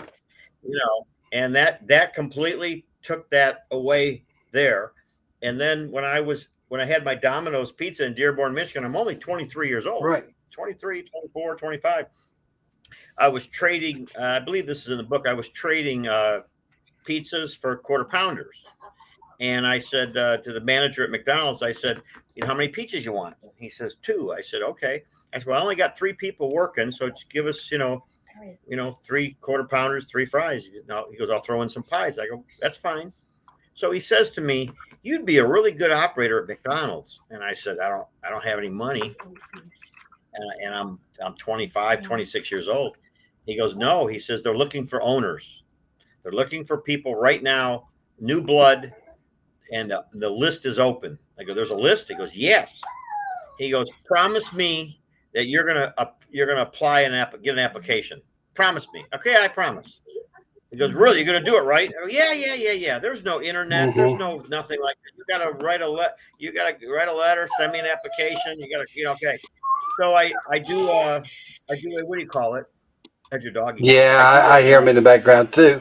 It's a little Dotson we just got, little miniature Dotson. Yeah. So I lost my dog recently. Oh. So she goes, I go there and got the application out and everything, sent it out, and they call me for an interview to Cleveland, Ohio.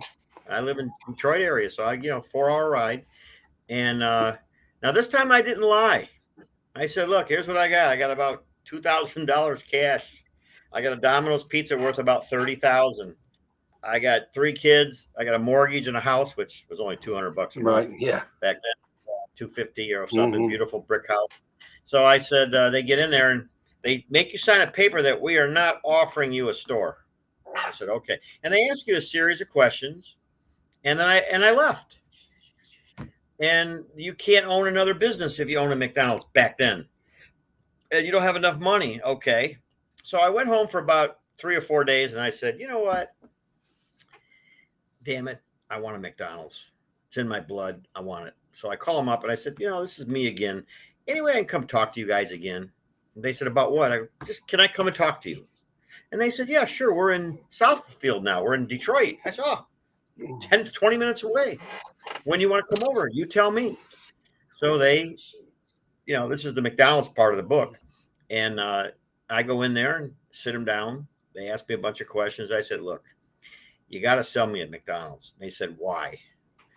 I said, look, I was there when Quarter Pounder started. I was there when we had Triple Ripple. I was there when we opened breakfast up.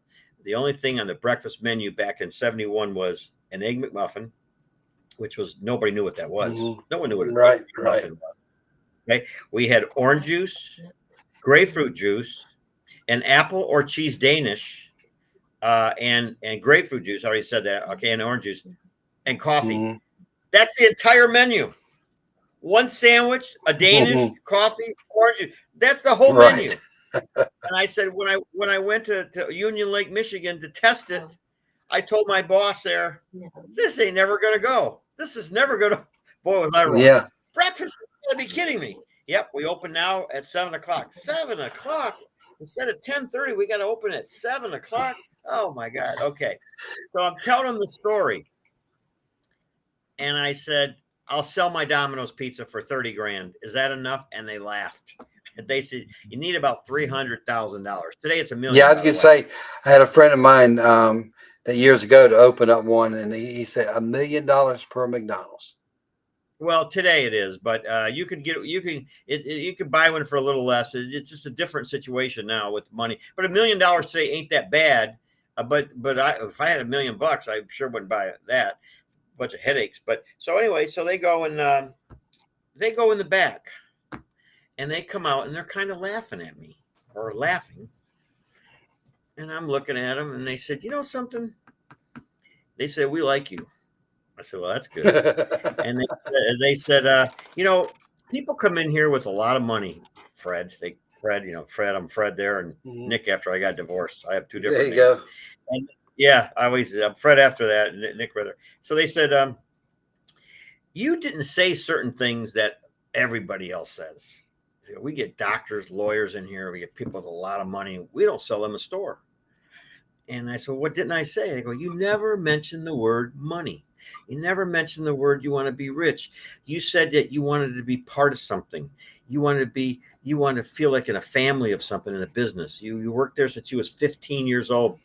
And they said, and I got a feeling, and I know that you're a worker. You're not lazy. You got that Domino's at 23 years old, and it wasn't easy. I go, oh no, it's not easy. It's 15 hours a day. It's whatever. And they said you probably learned more than leaving McDonald's and buying that franchise. And for 26 years old, the average age is 52 years old who owns a McDonald's. Mm-hmm. You're half of their age. But you know what? We're going to sell you a store. I about fell off of my chair. I'm sweating bullets. I said, you got to be kidding me. They said, no, we have a program for people like you. It's called a BFL, a business facility lease. You put down $15,000 deposit. You give us $4,000 to get your name on the list. And we'll offer you 3 stores. You only can take one. We'll only offer you 3. You have to take one of the 3. If you don't take them, you go to the bottom of the list. Mm-hmm. I said, okay, I got it. Now, we're not telling you to sell your Domino's. No. That's your decision. And I said, well, that decision's already made. Mm-hmm. I said, I'll get back with you folks. I sold my store. I came up with $29,999.93. You just beat the tax man. Yeah. Well, it was no, I don't know. I don't remember paying taxes. And I really don't. And they sell me a store. In Miami area when the Mario boat lift was going on. Okay. And that's when I went down there and everything. And they sold me a store. They said, look, go look at it. I go down there. The store was losing $67,000 a year. It's been open for 8 years. It had 3 other owner operators plus the company owning it. I'm number 4 in 8 years. I went in there. I looked at it conspicuously. We did not know. I went in with the vice president of McDonald's. We said, don't say anything. They know him, but they don't know you. They don't need to know you. Just go in, come in. We'll get a cup of coffee. We'll sit there and out in the lobby and we'll talk. So I say to him, this place is a wreck. He said, I know. How can you people run this? He goes, it stinks. It's terrible. I could just tell from out here. He says, that's why we're selling it to you. Okay. And I said, okay, I'll take it. He goes, you'll take it. It's losing $69,000 a year.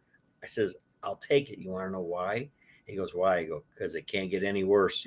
The only direction it can go is up. So I buy the store on September 15th. It was a Tuesday, 1980.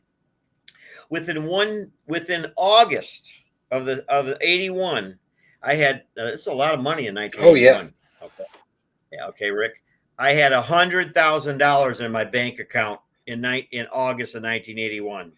So I called McDonald's up and I said, hi, I go, I got store number 2011 Fort Lauderdale. I want to exercise my 3-year option.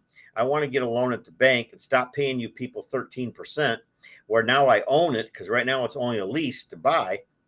I can go get a bank loan and I only owe you 8.5% rent rather than 13% rent. I'm saving a lot of money by going and getting a loan, and I got equity. She said, how much do you have in the bank? I said, I got like $100,000. Never fazed me, and it phases me now. Mm-hmm. Back then, it never fazed me. It was just numbers. Right. And they said, you can't exercise this store in the first year. And I said, why? They said, nobody has ever done that before. Can you wait till September or October? I said, well, I guess I can. Okay. And then I ended up buying the store, throwing the $100,000 in it, getting a $200,000 loan, paying that off in 5 years, buying 2 more stores, later on 2 more after that. And, and that's how I got a McDonald's. It was, if you really want something, you never give up. And I heard a quote the other day. It was on Facebook or news, and it said, their mother told the son, don't ever have a backup plan. And he said, why, Mom? She said, because you'll use it. Isn't that great advice? Yeah, Coach. And I always preach, have a backup plan. But that's law enforcement. Don't have a backup plan because you'll always use it. Yeah, So, that's. my book has a lot of things in it about McDonald's, and I think it appeals to attorneys, divorce attorneys. It appeals to McDonald's Corporation, McDonald's owners, Domino's in the same venue as what I said. Appeals to ex-wife too, right? Yeah. Well, I have sent all the book situation to the lawyers who lawyered me up. I haven't heard back from them, and I called the local newspaper, which I was in the front page, which I sent you. I don't know if you saw. Yeah, I was looking at you. They have not replied, but I'm sure that it's out there and getting some bad reviews. Getting some attention there, wasn't it? It's all right. Yeah. They talk about you, they're leaving everybody else alone, Yeah, that's right. But the thing, it's you come and go and you see things in life, and it just gets back to the successes that you make or things that you created. Everything's not a happenstance and just falls out of the sky. There's people who think sitting on a couch playing video games is going to make them rich, because in their mind they can develop a game, yet the only thing they know how to do is turn on a computer and play the game. But the visions of grandeur, what you can accomplish, aren't done overnight. There's work that you put behind it and things that you do that most people aren't willing to do, whatever that success may be. Yeah. I was the first person to put in 1993 to put a TV in McDonald's. There was no TV in McDonald's in 1992 and 93 and 94. There's no TVs. So I went and bought a Trinitron Sony TV, put it on a real nice shelf that went on the wall, and I put a video system in that I played 1960s videos. But after every 4 or 5 videos, I had something on Kennedy. Okay, because my theme in my store was the 60s. So I had James Dean in there, yeah. The Three Stooges, Lucy, all that in there. And then I had this, of course, behind me. So I had more fun at that store. That was my baby. I had more fun. When the kids came in from Fort Lauderdale High for their lunch break, okay, they kind of humored me, because I would ask them questions. Is this BK or AK? And they, what does that mean? Is it before Kennedy or after Kennedy? And I would tell them something. and I always gave him, free Sundays and everything like that. But I really had a following, and it was a lot of fun, and there's no TVs, like I said. Even when McDonald's came in one day, they said, "What's this TV doing in here?" I said, "Oh, I got music videos hooked up to it. In the morning, Right. I play real soft music for breakfast. I got birds flying above the clouds and ducks flying above the clouds." They said, Mhm. "Really?" I said, "Yeah." And at lunchtime and dinner time, I got music videos, and so you got to be creative today, and the book, the first 12 chapters of the book I wrote in jail, by the way, Rick. Mm, The first 12 chapters were actually written in jail. That's why they're kind of short, okay? yeah. Because mentally, I wasn't really all there. You know what I mean? And then it took me another 22 years to figure out how to write the rest of the book because life got in the way. Life got in the Yeah. way of jobs and keeping up with this and that. When I got out of jail, they pursued me for they pursued me for 7 more additional years. They were Right. fall, yeah, they were fall. Tow trucks were going around my friends' homes at 3 in the morning looking for my car because I hopscotched my car to 4 different people's houses, and each one they seemed to know who my friends were. Right. Right. Yeah, so Yeah. It's amazing. I mean, how you can you end up on somebody's radar, whether you try or yeah, not. Make the wrong person mad, and you're there forever and a day. I had 2 guards that looked me up after I got out of jail and actually came and visited me at my house. Now, in jail, they were horrible men. Okay. I mean, they were horrible people. What came out of their mouths was so destructive and demeaning and degrading. But when they came over to my house, they looked me up and, I made them a cup of coffee and they said, I'll tell you something. What that judge did to you, I've been Mhm. working there for 15 and 20 years. I have never seen anybody go to jail for contempt of court for anything. You didn't do anything. You just a collection. I never saw anybody go to jail for contempt longer than 2 days, a weekend. Right. And Right. maybe he said, and you would know this, you can back that up. He said, maybe a week. And these people owed money or whatever. But, and they said, I cannot believe what that judge did to you. And I said, well, she did it. But, I don't really think about it. My dad never talked about World War II. He never would never talk about it. If I asked him, he'd give me a couple sentences. He goes, "Well, we had a job to do, and I did it." I go, "Dad, tell me about it." He wouldn't really talk about it that much. And when I meet somebody new, I don't know what to say. Well, what do you do? Well, I did McDonald's, da, da, da, right, yeah. And when the jail thing is like, what? Yeah. Automatically, you're a criminal if you've been to jail. You are a Oh. criminal if you've been to jail. And I say, no. They go, you went to prison. No, prison and jail is you got to Yeah. educate people of Yeah. civil Exactly. liability and criminal liability. Okay, you can spit on Yeah. the sidewalk. That's civil if a policeman Right. sees you, and he might bring you in or no license plate expired. Plus, you have no driver's license. Plus, you have no insurance. You're probably going to jail. You're probably not Mm, going to get. You're probably not going to get a warning if you were an asshole to him. Okay. mhm. If you were nice, he might say, take the car home or park it here, have somebody pick you up. That's called civil. Oh, so Well, when in court, how we used to always define who was a butthole to somebody is if or had an attitude, we'd say, um, you would the and we everybody quit doing it because everybody found out what it meant in a case. yeah, But yeah. they would take the citation, and on the bottom right hand corner of the citation, they would put an A down there, which meant attitude or ass, whatever. And Hmm. then, or if they had the asterisk mark and the A, that means we're heavy special Yeah. and they needed more attention. So basically, you would get an attitude ticket, and the DA would look at it. Certain DAs go, "Oh, this guy had attitude. I'm not Uh, going to cut him any break. He's going to eat this one." I was Then all the done with next, the code. yeah, just it was an independent code. Nobody really knew what it was. So the officers were going asterisk A or A. This was years ago. Yeah, yeah. Till the till the judge, I guess, one day figured out was what does this stand for?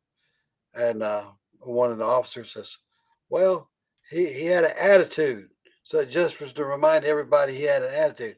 So what's the quotation, the asterisk for it? He said, well, he had a special attitude that day. Well, what does that mean? I don't know. I just put it down there so everybody knows what a jerk he was. It's Yeah. like, so after that, it was like, oh, wait a minute. You're kind of blackballing the defendant before they get to the court. And I was like, you mean you're not supposed to do that? So, Well, it worked. I yeah, had a well, lot of yeah, police officers, Fort Lauderdale police, because I was in front. So I had the city police come in, not too many BSO, but the city police would come in. You get to know them, and I remember they used to call a phone call a TX. Is that right? a phone call was a I need to TX you. A 1020. code or something. Yeah, our code was 1021. You So just give me a they would call, come yeah. in. They would come in and use my phone because there were no cell phones, and I guess Right. they had radios. And they would come in all the time, and they would sit at my desk at a closed office in McDonald's. And so while they're sitting there on the phone, I bring them a Big Mac and a large Coke. They're standing there eating it, And then they would say, "Hey, can we use your roof tomorrow night?" And I said, "For what?" He said, "We're going to do a sting from the hotel across the street." Mm-hmm. I said, "Well, only one condition." They go, "What's the condition?" That I get to watch. Yeah. And they He said, said, "Oh yeah, no problem." And they got the binoculars and they're above the McDonald's sign and they're doing the sting and they got plants everywhere. And it was during Christmas. They said, "Could you shut off the Christmas lights?" And I said, "Yeah, sure. Shut off the Christmas lights." And they nailed so many people. And then I would have my crew member. I go, "Hey, bring up 5 quarter pounders, 5 large fries, 5 chocolate shakes." So we'd be eating on top of the air conditioners. I mean, the policemen were great. And then Nick Navarro, the sheriff, would call me and he'd say, "Fred, I need 500 hamburgers." I said, "What happened?" He said, "I got a fire over here." I said, "Okay, give me an hour." "That's all?" I go, "Well, I haven't done before that." "You can do 500. I go, "Oh yeah, no problem." And then when he needed to do a parade for the Three Kings parade, we brought him in the limo.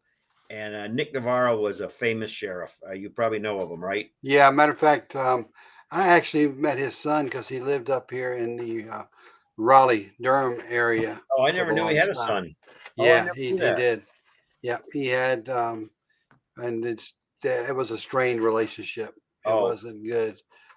Basically, I'll tell you more about it later, but it was a very difficult relationship. And, from basically what he said is his dad was difficult, and, was so much into his work. He didn't have time for any private family life. And there was a divorce in there somewhere. And, that's what I was given the top was told. So, I was driving Sheriff Navarro on a parade with my first limo, and it was okay. And the Secret Service was in the back, and I said, "Are you sure you want me to drive?"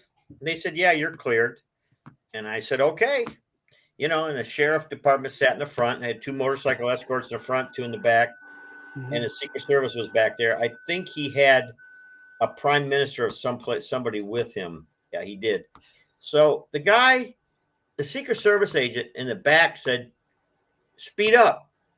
And I Mhm. said, I'm very aware. I said, I'm looking in the rearview mirror and I said, "I'll speed up, but you need to hang on to the railing, the Secret Mhm. Service handle." And he goes, "Speed up."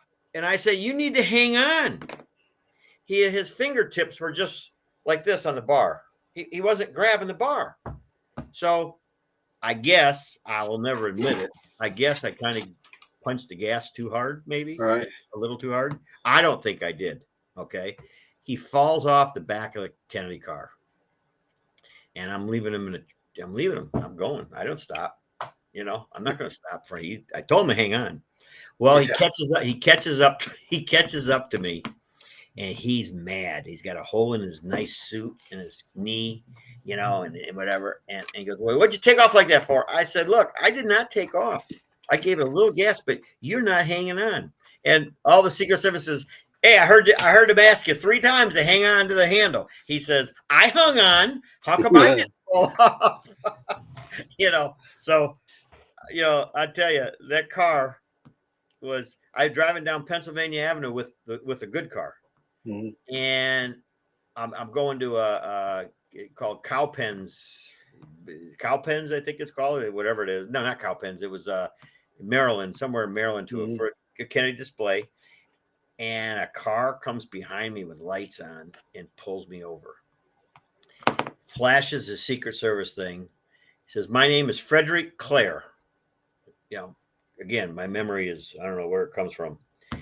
He says, "I'm with the Secret Service." I say that. I go, "Am I in trouble?" And he goes, "No." Now I had the presidential seals covered with an envelope. Right. Because I didn't know if I was in a district, if they're going to get me for, with the presidential seal. I don't know. Today I would do it, and I don't care. You can throw me in jail again. I don't care what anybody does or thinks or says. I don't really care. That comes with age, I think. And yeah, we do get a little bit different, don't we? I just don't care. You can say you're going to sue me. Go ahead. Okay, take your best shot. You're number 32, right? So, see you there, right? Yeah, Teflon. Teflon Don, right? So I said, well, who are you? He says, "I'm a head of the presidential vehicle protection. How would you like to bring this to the White House garage?" He goes, "A guy named Brown is still working there who used to work on this car." Well, not this car. And I said, "I'm going to go to the White House garage?" He goes, "Yeah." So he gives me the address. I said, "It's at the White House?" He goes, "No, it's near the Capitol."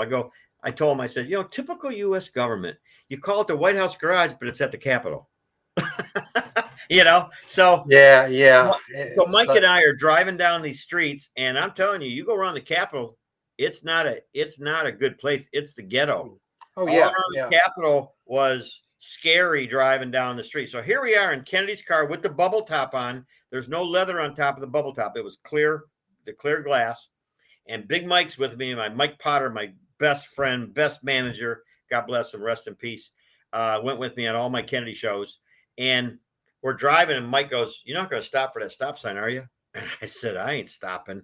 I'm rolling through every stop sign. Look at these people standing there. There's no way." Okay. So we go to the gate, and the gate's open. 20 agents come out. And by the way, the pictures are in the book, I believe, and they're in my exhibit. They come out. They got their guns here. All these guns. They all come out, and we get a picture of everybody with the car. Oh yeah. So wait till you see what I missed here. So Steve, what did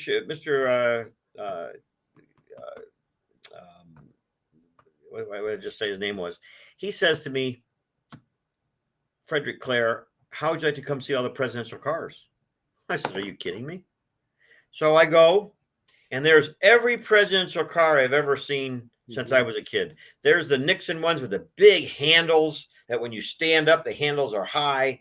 There's the ones with the half bulletproof glass, nothing in the front. There was every Secret Service vehicle I've ever seen in my life in there. Mm-hmm. I says, "Can you open the trunk for me?" He goes, "No." "Can I get in?" "No." "Can I take pictures?" "No." Mm-hmm. I said, "Okay." And he goes, "Hey, I got something for you." And I said, "What do you have?"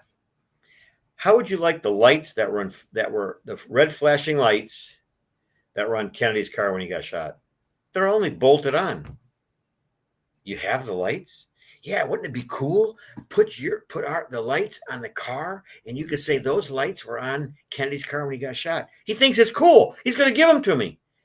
I'm over here about having, the brain next freeze at this point, right? So I said, "Yeah." So he's looking for the box. So he says they're in a cardboard box. They've been sitting there for 30 years. This is 93. So they've been sitting there for 30 years in a box. And I said, "Where are they?" He goes, I'm looking. He's, "Hey, June, where's that box of lights that's sitting around?" She goes, "I don't know. They were there." "Where are they?" "They're over here." Couldn't find the damn lights. Somebody else got them.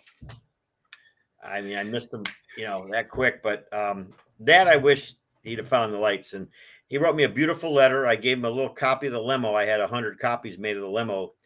They're about 12 inches long and die cast, actually pretty nice with a bubble. And wrote me a letter, said, "Anytime you come to Washington, stop in the Secret Service area. We have your car prominently displayed in our case." And I said, "Oh, okay." I went back, but so they have your car now. Do you use it in the museum, or do you have it? Do you have one? Do you still have it? Yeah, I have one. Yeah. So I guess I mean, it's kind of hard to see, when the next appearance is going to be because I'd love to be able to come to one. Um, Well, I'm talking to a couple casinos right now, and they got to go through a process. They got to go through their marketing people. I'm not cheap. I never charge below $39,000, but I'm a little less because I have a situation. They go through people. Back in the day, I would call a state fair, say the Tennessee State Fair, and the guy would say, "Well, I'll send you some money." I said, "Wait a minute, let me send you a 2-page agreement. Send me half, and we'll go from there." Back in the day, Kennedy was, they wanted it there, and I don't know what it is, Rick, but I don't like to say the word I can't, but it's been difficult to book. Yeah. Actually, I have an auction company ready to auction all my stuff at the end of the year for a 30-day auction. There'll be 200 lots. His sweater, his jewelry box, the quill ink pens from the White House. The first 9 or 10 items will have a reserve, but the other 190 items will not have a reserve. We're going to group everything into 15 items that might be $200. 22 items that might be $100, $200. It's time for me to pass this stuff on. Like you, I have nobody to leave it to, nobody that wants it, that's going to really take the passion that I had for it. And so it's time to pass it on to other collectors. And I'm working on a list right now. I have 52 items ready to go, but I need another 148 to get. So, do you have a book that lists all these items out, or pictures, I don't have a a book. website? No. I just have an email that will work with the people I'm working with. They will do a website. They will do a 30-day. It's American Auctions here in and Kaplan Auctions here in South Florida, and they're very good. They visited me 3 times so far. And for instance, I'll give you an example: the presidential podium with the Shure microphone, the presidential seal, the blue thing, the backdrop, the American flag. That'll be one item. Okay, that might go for $4,000 or $3,000. And then the jewelry box will have a reserve on it. Now, do I sell the jewelry box with no jewelry, or do I take each piece of jewelry out and sell it separate? I don't know. But they'll be able to tell you probably separate. And that's what they said. The and then the 9 ink pens, the nuclear test ban treaty, the Peace Corps ink pen, the treaty with Mexico, the mental health bill, which he signed, basically symbolic to his sister who had mental retardation, the health bill. I have all those quill pens. He dipped in ink and he wrote K. Then he took another pen. He wrote E. That would be cool to see. Now, for me, if I was a bidder, I would probably look at the pens for each thing that he signed. Yeah. Because to me, that's a part of that history, that you can say, hey, that's history there. That's history 101, no matter how you look at it. How do you answer somebody that says they want my email? How do you do that on here? Do you see Shelley there? Shelley Reeves? Oh, yeah. Just you should be able to type that right in there. Right in her box? Right in. Yeah, just right up and see at the bottom. It says type message. Private chat. I see private chat. Right. We'll look over to the as you see the chat where she is. Look straight down. It should say type message. Read help. We're in. Yeah, it should be down here. You should be seeing its thing that says just type the message. Mute. Do you see a type message down there? No. I'll do the email. I can type it. It should come right up. Yours is 45 email. US 35 president. Yeah. Okay. I don't know why I'm thinking it's 45. US 35. US 35. What was it now? US 35 president at AOL.com.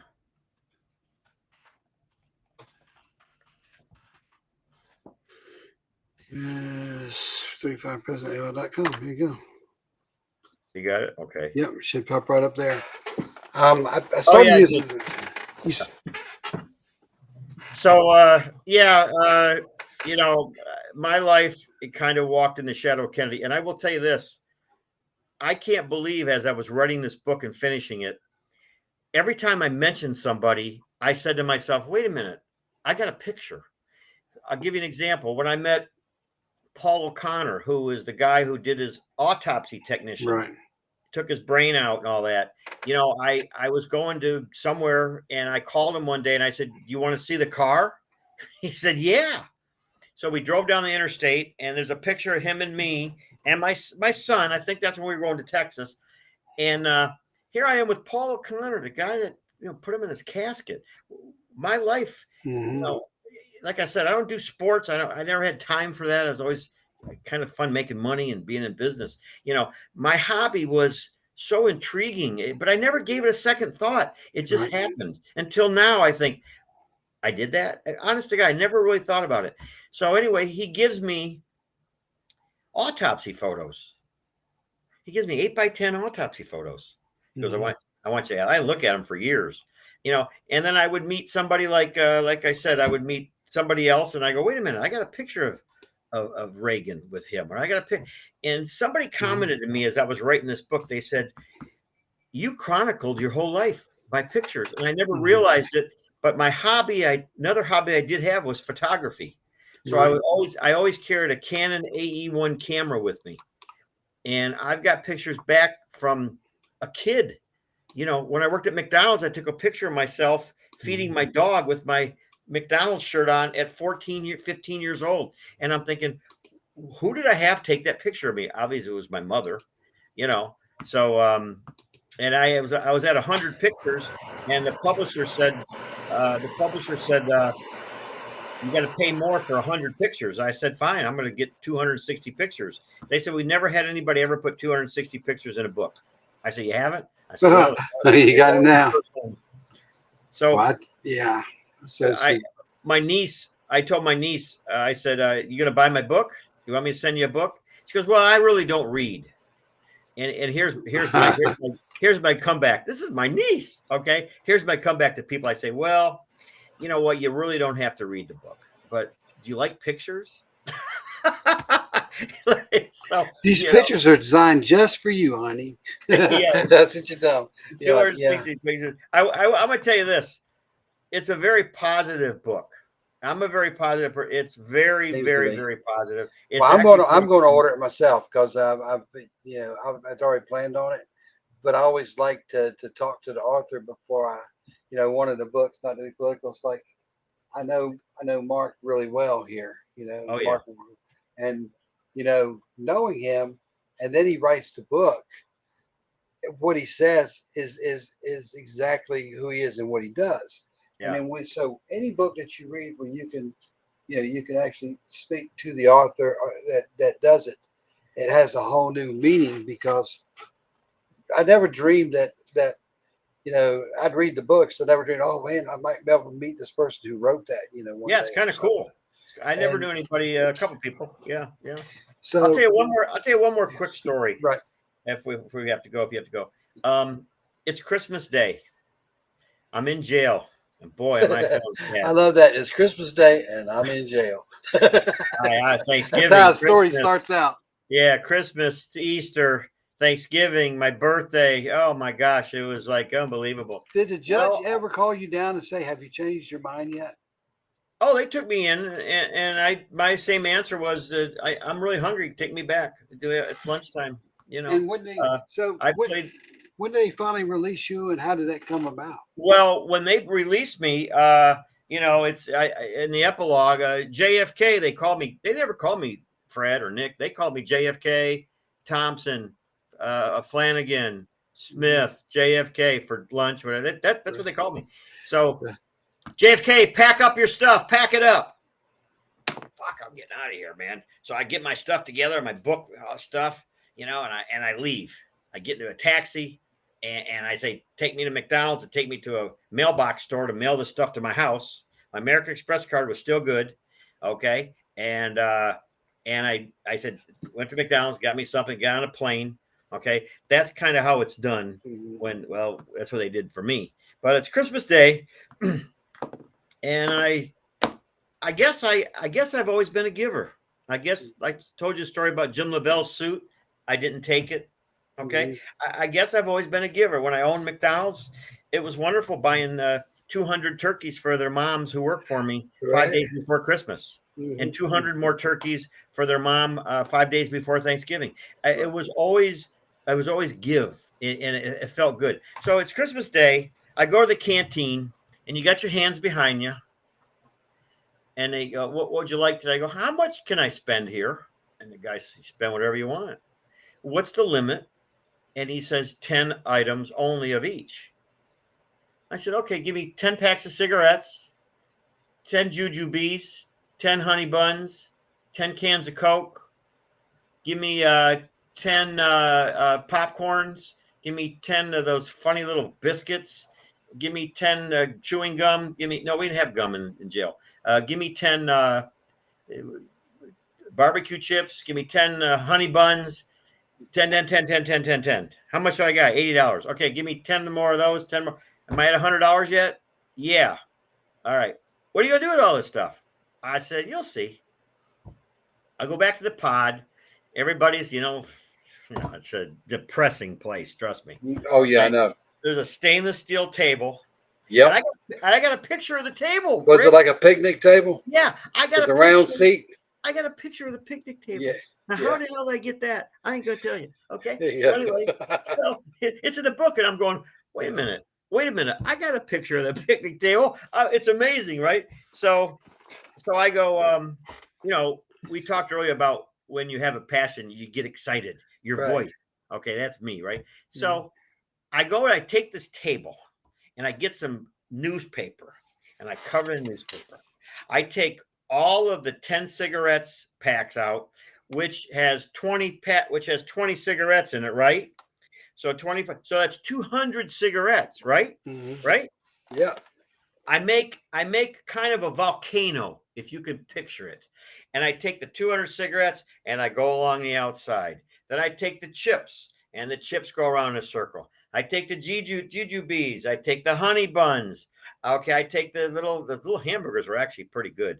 I take the 20, 30 hamburger, and I got this circle of looked like a flower. Mm-hmm. And the inmates are looking at me like, what is this guy? I taught these guys how to play. They knew how to play chess, but no one knew how to play. What do you call that? What's the other game with the queen and the king and the pawns? Chess. No one knew how to chess. Play. Yeah, chess and checkers. So yeah, checkers was easy. Okay, they were. So anyway, so I stand up and I go, "Merry Christmas, you criminals," because I'm the only guy in here that ain't a criminal. So I go, "Merry Christmas, come and get it." And they froze. Nobody moved. I said, "Criminals, there's cigarettes in here too." Boom. They were like vultures on a carcass of a bird. Okay. And the guard comes walking up and he just looks at me and he said, "That was a hell of a nice thing to do, JFK." And I said, "Well, I'm miserable, and I'm sure they're miserable too." And I said, so I went back to my room, and the door's open. There's no bars. There's no right. bars, we're not in 1950, and they're knocking on the side of the door. The door's open anyway, Yeah. and they're peeking in. They're going, "Hey, man, hey, you're okay. Thanks a lot, dude. Thanks a lot." Yeah. Dude. So I wasn't trying to win anybody over, but it didn't hurt. It didn't hurt, and it's funny because you won't hear anything bad about jail other than they were psychopaths. They really were. Okay, and that was my day. That was my Christmas in jail. I used to work up in the jail for about probably 20 months, and I was, of course, taking care of things up there. And like you said, you meet the individuals, and you kind of sleep with one eye open, regardless. You sleep light, and I'd watch them, and and what. You'd always have that one in the cell that was like the big dog of the cell, Oh yeah, I had that. Yeah. Yeah, you had to deal with that, and I could tell you stories that I could write a book of that till the cows come home. But especially Christmas time and all the things that come with it, And but one more thing, I met, Timothy McCarthy. Yeah, Tim sure. McCarthy. Yeah, Reagan. Yeah, he tells the best story about that day and the things that were going on. So I invited him to come to Raleigh-Durham area and he came here and spoke to the community, law enforcement officers, and I mean, we had a good crowd in there. Invited him to an Irish pub, and we had the room at the pub. And of course, McCarthy is Irish, But and the whole thing that we did went really, really good. And he had a great talk. He had a great talk with everybody. Let me see. He told everybody about the day and what happened. And I'm gonna reach out to him and get him on the show to talk about that day. Is he still around? He's still around? Yeah, he's still around. Last time I got any kind of message from us, hey, if I had your phone number at one time, I don't have it anymore. My phone got damaged and it dropped all the calls. If I, send me your number, and I saw that, and I thought, oh, okay, but yeah, he's still around. You asked me about what was it like getting out of jail.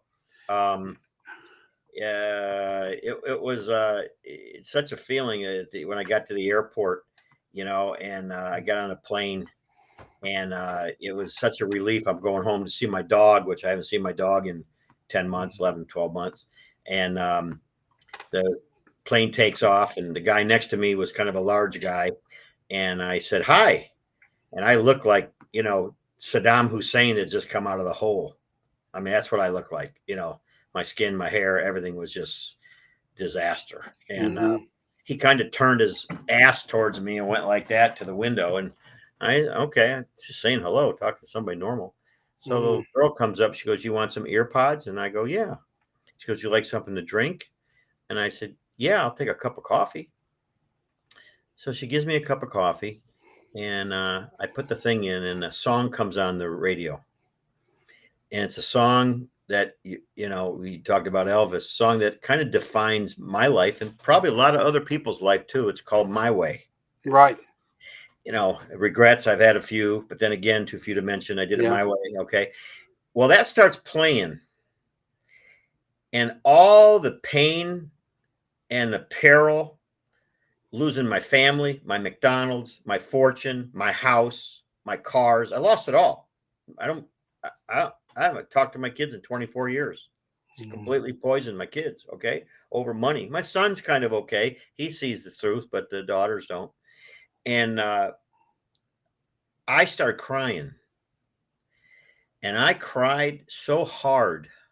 I couldn't even explain this after sometimes, even to you. I cried so hard. I was choking. The stewardess, whatever they're called now, came up to me, and she's patting my back, and I'm whelping. I am crying. All this pain that I had came to the surface when I heard this song. And the words that I was saying was, I lost it all. I lost it all. I lost it all. Okay. So as we were going to land, the guy next to me says, I'm really sorry the way I treated you. And I said, that's okay. He goes, no, it's not. He goes, I'm really sorry. He goes, look at me. I'm overweight. I'm old. He says, I went through something similar. He says, you're going to be okay. And, I start crying again at that point. Okay. And when I got home, my friend, Gary Smith, who owned a couple of McDonald's, got rest of his piece too. He had welcome home. His 7 grandkids were there. Picture, by the way, there's a picture of me at the front door with my dog. I mean, come on. I go, wait a minute. I think I got a picture, and almost everybody I talk about, 9 out of 10 people are in this book. Okay. And it might hit home with people that everybody in life, if you're not lucky, has a peril in their life. If you don't, you're lucky. Lee Iacocca said one time, if you don't have an adversity in your life, you're a lucky person. And Lee Iacocca went on to say, which is the president of Chrysler, he wrote me a letter one day, and he said, but if you do have an adversity in life, it's how you handle it. That's all he had to say. Something very simple, good advice, not real detailed. It's how you handle it. And I never forgot that. And I guess that's how I handled it. I just went in there and just did that. But yeah, it was coming home. The flight home is, I believe, in the last chapter. And that Well, was that's powerful. That's a powerful chapter, and I think that kind of sums up um, your story from the start of it to the beginning to where you are now. And I think it, you know, I somebody used to always tell my children, nobody else, it builds character, you know. But uh, when you think about it, you know, you're having that moment. Last thing you want to hear is somebody tell, well, that builds character. yeah, Until you look back later and you think, well, it sure changed my life. I don't know how much it built my character, but it changed my life, you know. yes. But it's like, you know, so there's one more question I'll ask you. What was the number one song when John F. Kennedy was inaugurated on I the believe it Billboard chart? was a twist again we did last summer. It was "Are You Lonesome Tonight" by Oh Elvis my God, Presley. Elvis Presley. Okay. Yeah, I just looked it up He just to used to say. love chubby. He used to love chubby checkers. Yeah. Oh, yeah. I saw Yeah, that. So yeah, I just thought that was kind of, you know, odd that, you know, how we talked a little bit about that, but then it comes back and how the, you know, but yeah. it was when he was inaugurated. And I thought that was pretty cool because I You wanted know, to, another thing I like to give advice sometimes when people take it is when you go through something in life, I call it reinvent yourself. yeah. Maybe you reinvent yourself how you look, what Right. you dress, what you drive. Mhm. Uh, you can reinvent yourself in many ways. I know that women who get divorced, men who get divorced, that's such a life change. Some people could go right on with their life, but for the most part, that sticks with them for such a long time as a negative to negativeness, and they have to talk about it all the time. And those people never move on. You can't forget what's happened to you, but it's easier to said than done that you can move on. I mean, I've been a victim of that. Yeah. Okay, it's very easy to say, but I think a reinvention of yourself is something that if people really think about it, and I'm in a reinvention, another reinvention of myself. I had to reinvent myself after McDonald's. That's all Right. people knew me of, McDonald, Mr. Ronald. Okay, so I had to come off of that and say, well, now who am I? I sell flags now, Flag Right. Depot. Okay, and Oh, you and you do? know, I order flags all the time. So yeah, I I get need a to know that now. okay, I do flag, and now after the book, now there's no more Kennedy exhibit probably going around, unfortunately, because after next year it's done. So I'll probably just play with my book and see how long that lasts, and maybe get another dog or a girlfriend, one or the Who other. knows? Who knows? What? Hey, honey, can you bring me Memphis over here real quick? I'm going to introduce you to my to our little puppy Memphis. Okay, We called him Memphis. He's a little Dotson. He's a little miniature Dotson. And it was the funny story is I kept saying, oh, we don't need any dog. We don't need any dog. And so sure you finally need a I dog. said, so then I finally said, okay, well, wait. And then she shows up with little Memphis here. Oh my And look God, at that how little sweet! How old is Memphis the right dog? there. 8 weeks. Oh, perfect Tell him time. Memphis. So the funny part is, I've never. The only thing is, you know, I get a hard time about it. Is I've never been one to own a lot of animals or anything that way. Well, the story tells in my book. Growing up, my dad was a very vicious, mean, ruthless person. Oh, I used to say that if you know when he died, there's no doubt in my mind where he was going to go, yeah, and he was definitely going to be the right hand of the devil. And you know, for a kid to say that about their father, you yeah, that's know, pretty drastic. it is. And some of the things he would do, but he would come home and give us a dog, and then 3 weeks later he'd come be mad about something for any reason, come home, take the dog up, Oh, give the dog to somebody, and then tell us the dog got run over by a car, you know, and he'd give the yeah, dog to somebody else. You know, he that's was just horrible. Well, you're yeah. gonna So love that dog. You're oh gonna love yeah, that we dog. this is our little buddy here. Here's my Yeah, Annie. yeah. Oh yeah. See. She died about 7 months ago. Had Hmm. us only 9 years old. She's in my book. She's in my There you book. go. She's in the last page of my book. Yeah. Yep. She was 9. She had a seizure 3 o'clock in the morning. There was nothing wrong with her. She was here and gone the next day. We had a Yeah. beautiful Saturday. It was Sunday morning at 3. Uh, I'm Just a wreck. yeah. I'm a wreck. Well, it makes it tough. It's like I look at this one here and I think, you know, for never having a lot of dogs. He just kind of looks at you like the first day. Oh, It's like, you're a okay, lucky that's it. guy. That's a beautiful He dog. is. He is. But so the wife did tell me, says, they do better when there's two of them. Ah, I was like, well, that's true in many that's true. ways. Yeah, with Dotsons, that's what they say. So, you know. But anyway, so we've kind of taken on it. So this might be my sidekick from time to time while I'm sitting up here. Oh, a Never dog dreamed lover of is a that. good person. Yeah, but and again, I appreciate it. I really do. This has been a great show. I think it's one of those shows. It's not your typical show. It's an unusual conversation, and for me, conversations are better than interviews. I think just Yeah, that casual conversation, like we're yeah. sitting in our living room, that would be, the thing. And the reality is who knows? You may decide to do your own podcast. Well, Rory has indicated to me that I just don't know. I don't really want to talk politics or current Well, events. I don't. yeah. I'm kind of like I kind of like Kennedy, and I don't know if that's going to hold people's Well, attention. to me, is there's a lot of things that I like to talk about. It's not always politics. I separate my shows differently. And Yeah, if I and some of my YouTube, if you'll go on my YouTube stuff, there's some politics. But I did a show on the one of the youngest piano players around, and it was Sugar. It's called Sugar Child Robinson, and Sugar Child Robinson came up. In the late 30s. He was born a in, I year. think it was 35. He came up in the early 40s where he learned to play the piano. And he started learning how to play the piano when he was 3 years old. And by six, he was playing the piano before the President of the United States. Is that right? Yeah, he played for the inauguration, not the inauguration. Um, it was it was after the inauguration, his first inauguration. And then as he was playing for him through one of his events, he yelled out, "How you like me now, Mr. President?" And that became the theme for the next reelection for Truman. How do you like me now?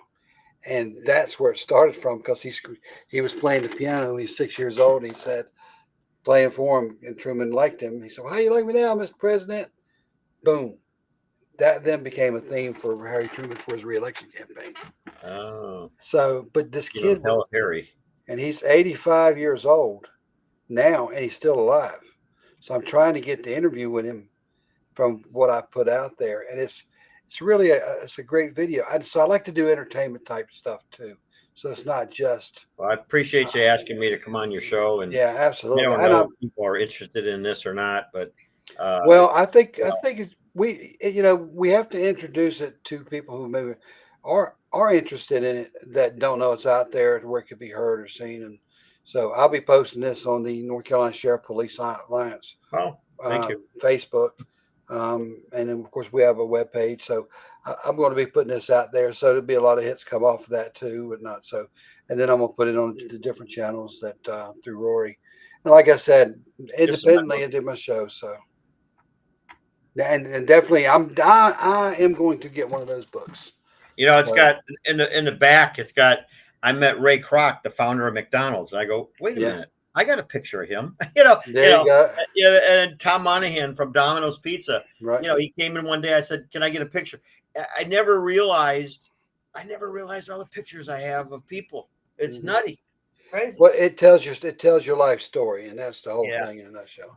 It tells your life story. So It's been a whirlwind life story. I will tell you that. I'm sure it has. It has Well, the shadow of John F. Kennedy has been with me. absolutely. Well, let's do this again. It has been a great show. I appreciate you